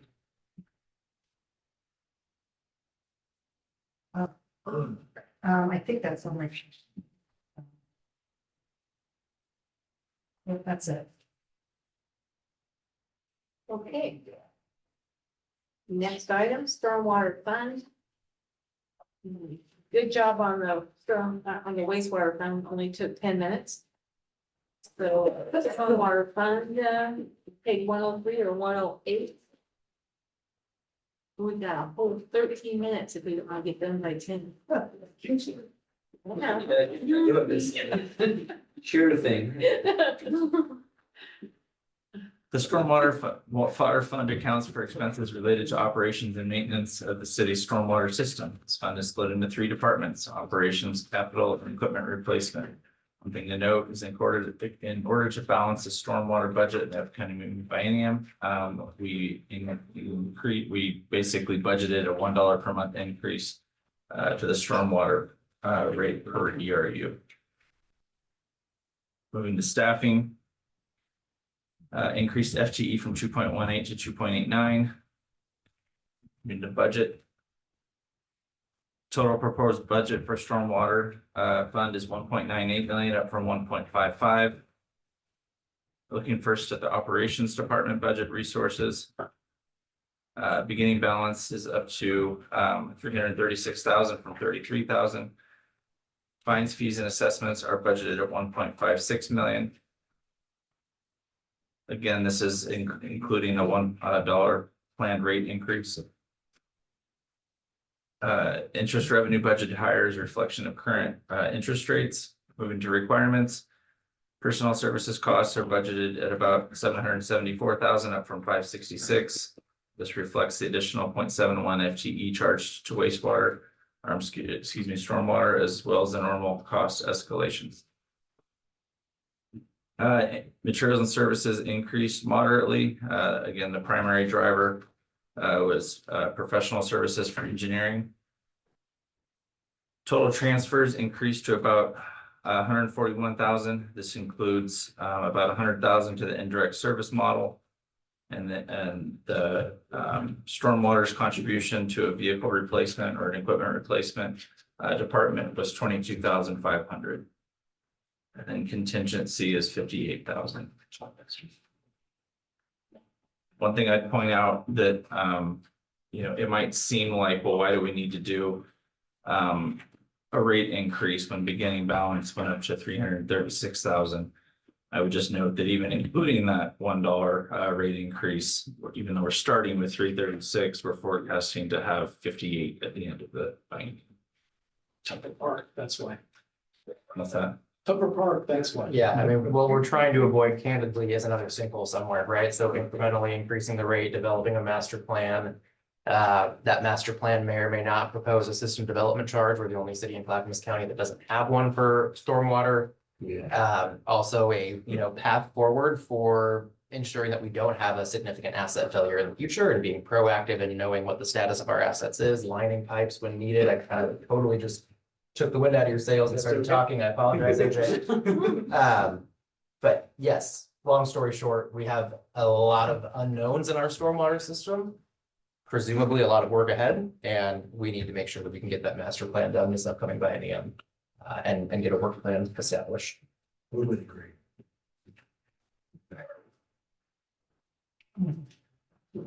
You knew I was gonna say something, didn't you? So- Yeah, I played the only one with Ricardo, Well, so. I don't know if it might be because I had the card before. I was just gonna point out that, one of your accomplishments is you also got Parks to pay for a huge new stormwater pipe there under Cedar Park that drained out that neighborhood.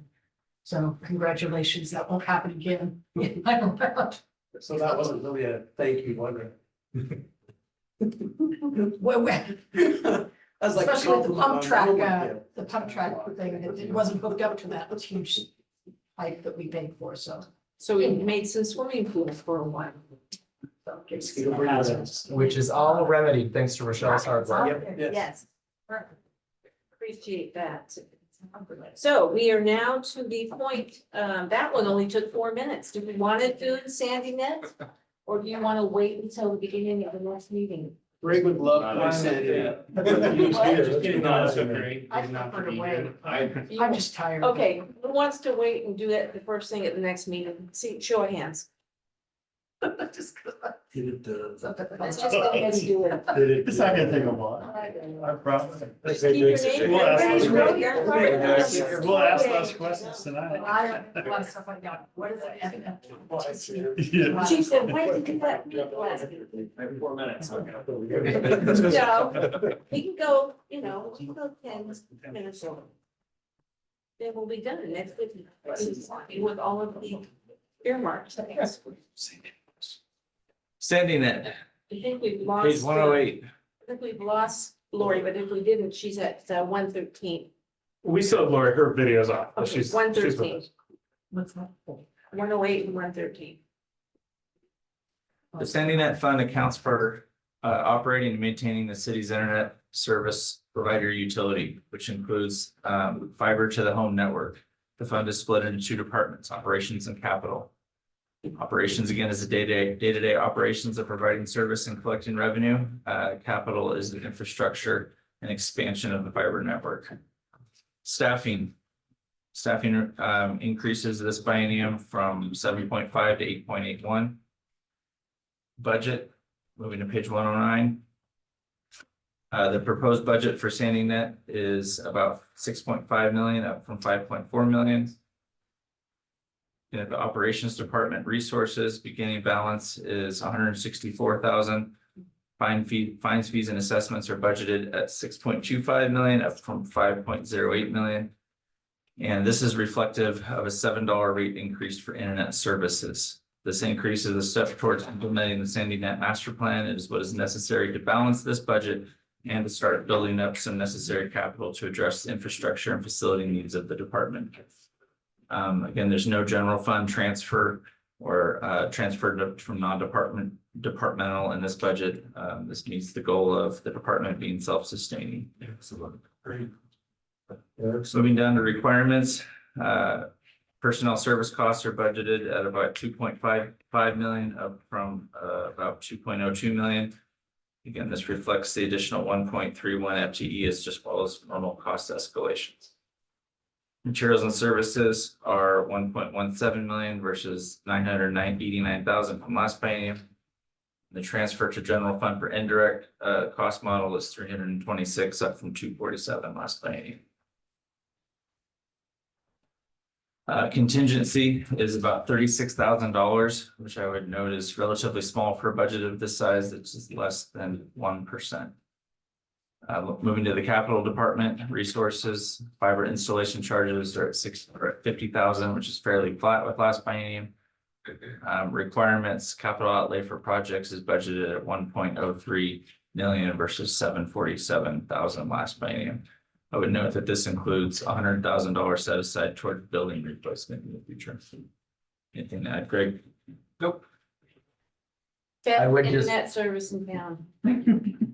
I would note that the $100,000 that's set aside for building replacement obviously is not constructing a building. That is the design and engineering costs related to getting the plan set so we can move forward with constructing a building. And that's going to need to have a separate funding conversation once we have, 60% design documents and a rough cost and things like that. So don't let the number fool you. We can't build a building for Sandy Net with $100,000. I don't know which one would work, but I just had one question for you. You got your largest projection is fiber to home, going up $1 million. And there's no notes about what your projection is. Can you explain that? Yeah, that's a majority of that is the $7 rate increase for the 500 gig package. That's that much? $51. Wow. It's going up from 44.95 to effectively 52. And that's the majority of that? Yeah. I just want to use that. 22% Okay. All right, thank you. That's 4,000. And then those three new subdivisions go, that are going from 60 to 80% adoption rate for all those houses. And not 4,000. There's three subdivisions. You get a 60 to 80% adoption rate for new housing. I would hope so. I would hope higher, but Yeah, but yeah, we've traditionally been the low 80s, high 90s and. 142,000. that will increase. That's the word. We're trying to be conservative in that, and just knowing things, but yeah, that's traditionally been the record. All right, I'm sorry, where am I missing the math? $7 a household Per month. per month? Oh. Per. 24 months. 42. Oh, it's over 2 years. 24 months, yeah. I was about 700,000. Late at night. Plus a little. Yeah, that's just the majority of it. Okay, I'm good. Thank you. What percentage of businesses are connected to SIMnet? What percentage of businesses? Basically, question is there a lot of room for movement there? Not necessarily a lot more growth for businesses. We have most of the small businesses. If I try to exclude the large ones that have international or national contracts, I would say we are in the 70s, low 80s right now. Okay, thank you. That's my estimate. So it's maybe 9 to 2. Don. Yeah, so quick point. First of all, It says 78. I think, and I think I'm gonna try to mirror what the committee, the City Advisory Board, very much interested in the rate increases that we're talking about here, not on this rate. I am not in favor of this rate. I know we're not discussing rates. The goal here is that we raise rates enough to cover, to get this number. So from a budget perspective, we're good. I just want to come back and say that there's a wide open opportunity to restructure those rates across the different classes of payers, from business users to low-income households, to still generate this amount and correct. So I think there's some opportunities that council and city that are gonna have to look at, but I'm in favor of that rate. The second point, I want to just come back to the idea of, the mayor had asked it earlier about how is the bunker building expense reflected in this budget? Historically, we have charged a very small portion of the utilities for the bunker building to Sandy Net. Loosely reflected on the size of, or the amount of space that they take up in that building compared to the total. So they're picking up utilities, but they don't actually pay a rent, or is that comparable to how you would treat another department who was located there? Under the existing condition of that building and the lack of services they get, 100%, yeah. You know, in a future world, when Sandy Net builds their own building, hopefully at the operations center where we have land and don't need to acquire land, they're gonna be on the hook for their own construction costs, their own utilities that are directly related to their building footprint. But you know, they're sort of the So I would like to see, once again, you know, in getting ready, when we're thinking about, first of all, you know, no general funds, that's great, I love that, right? Well done, that's been a long time getting there. But as we look forward, let's start thinking about what that rate model has to be to pay for a building and get that spun up. Looking back to the inception of Sandy Net, which started because one of our counselors on city council at the time was told by Verizon that it would take 6 months for him to get hooked up to internet. And that was when the city council decided that the internet service is as much of a mandatory service to supply to our customers as wastewater, sewer, all the other stuff. And that's what was the birth of Sandy Net, and I love how well it's doing, how far it's come. But One of the two best things, Sandy Net and Sam. let me just wrap by saying what I brought up earlier about asset management. I think Sandy Net needs to have a vehicle. I'm not sure they use the same fund because this is its own little utility, but from an accounting perspective, you need to be able to set aside that asset management replacement cost in your budget, see it, make it transparent. So I think that was discussed earlier, that we would definitely have some of these more developed and. Yeah. So in future budgets, I'd love to see that. Yep. You already did this? I did. Late. Um, The last. why is the wireless charge going down so much? Yep. Yay.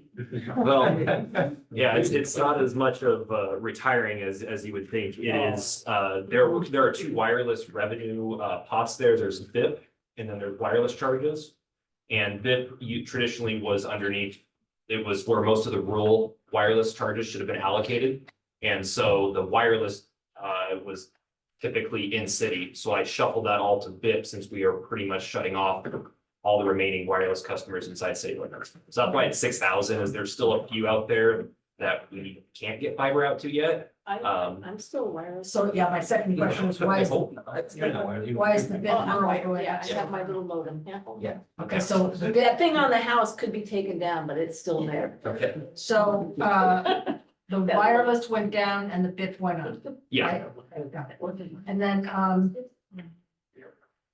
what do contractual services include? Yes, contractual services are email software, regulatory compliance, consultants, membership fees, tower leases, licensing and support for the fiber to the home network from our vendor is a majority of that though.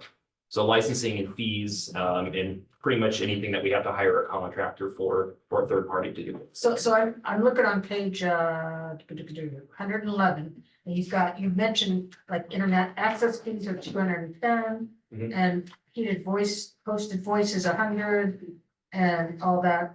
And then, but that contractual services up there is 380. Yes. And so that's the new software renewals and fees going up for everything. All right, I think the last question I had was. Oh, I don't know much about it, but like your voice charges, I noticed you have $199,300 in revenue for voice charges. But then it cost you $100,000 in voice charges. So we never, this shows the projected, that's what we anticipated on paying.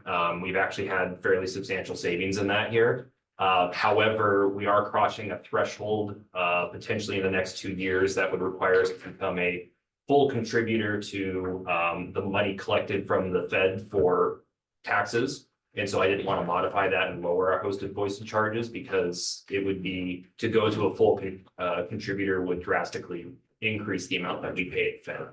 So while we've had savings now, and that's, this doesn't show the actuals, this shows what was originally budgeted.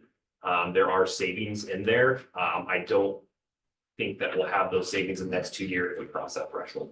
I guess my question is, we collect money for voice charges and then we have to pay out some money for voice charges. And I'm sure there's additional costs in all the salaries and everything or somewhere else in there.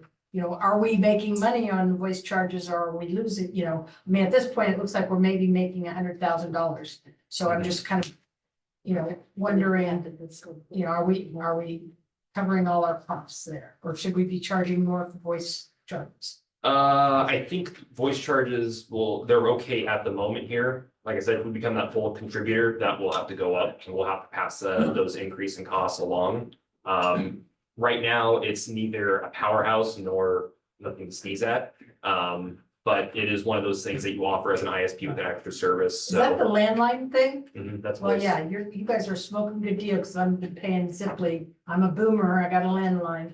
And, I'm paying $80 or something for Ziply and y'all are offering it for 25. So. Yeah, if you'd like to move over, just let me know. Yeah. Yes, sir. When the earthquake happens and all the cell phone towers go down and everything else, on landlines, my husband's like, the telephone, poles are. Nobody else is gonna work, but yours will. Don't come over and make phone We calls all to my need house. here. When you're not the mayor anymore, you're gonna wanna get rid of that landline, so they can't call you. Okay, that's all the Well, questions. Sandy Net has another new service now. They allow for DirecTV to come into your home, which gets rid of all these expensive cable companies. There you go. Oh, just over the internet. You're on it. Yeah. Or YouTube TV. Anyway, thank you to all the staff, the last 2 meetings, and we're through all of the funds. Christina wants to say something, and then Just- we're gonna be. Something really quickly, in our goal setting, we asked Sandy Net to kind of lay out a plan of future, where you might be going in the future, what we were looking at prospects. Is that included anywhere in contractual services, or is that somewhere else in the budget, or is that not budgeted for? Are you right now? meaning the master plan? Yeah, Okay. yeah, in our goal setting, we had asked to kind of see where prospectively, where we would be. Yes, that will, I think the goal is to have the master plan adopted here in the next few months. Okay. What you actually know is like the additional tower, big tower you might be putting up, like over by Columbia James or wherever, is that all in here? Or some of the projects that you've got in that master plan? Yes. Funded in here. Yeah, that definitely feeds into the $7 rate increases to help some of the highlighted initiatives in there. So we are making progress toward the master plan. Implementing it. I'm sorry, was that the question? Keep in mind, yeah, 'cause your Yes, plan I just is- wondered if it was in the contractual services or if it was somewhere else in the budget and the direction it might be. Oh, But the if it- $7 increase makes sense. Oh, okay. Just keep in mind, the We're trying master to be plan is proactive. many years, Yeah, right? And we're just talking the 2 years out, so that's what's in. but that was really important to us when Yeah, we sat down and asked for it. Yep. Thank you. Thanks, Greg. Everybody. There we go. We're done. Make motion. There we go. Adjourning.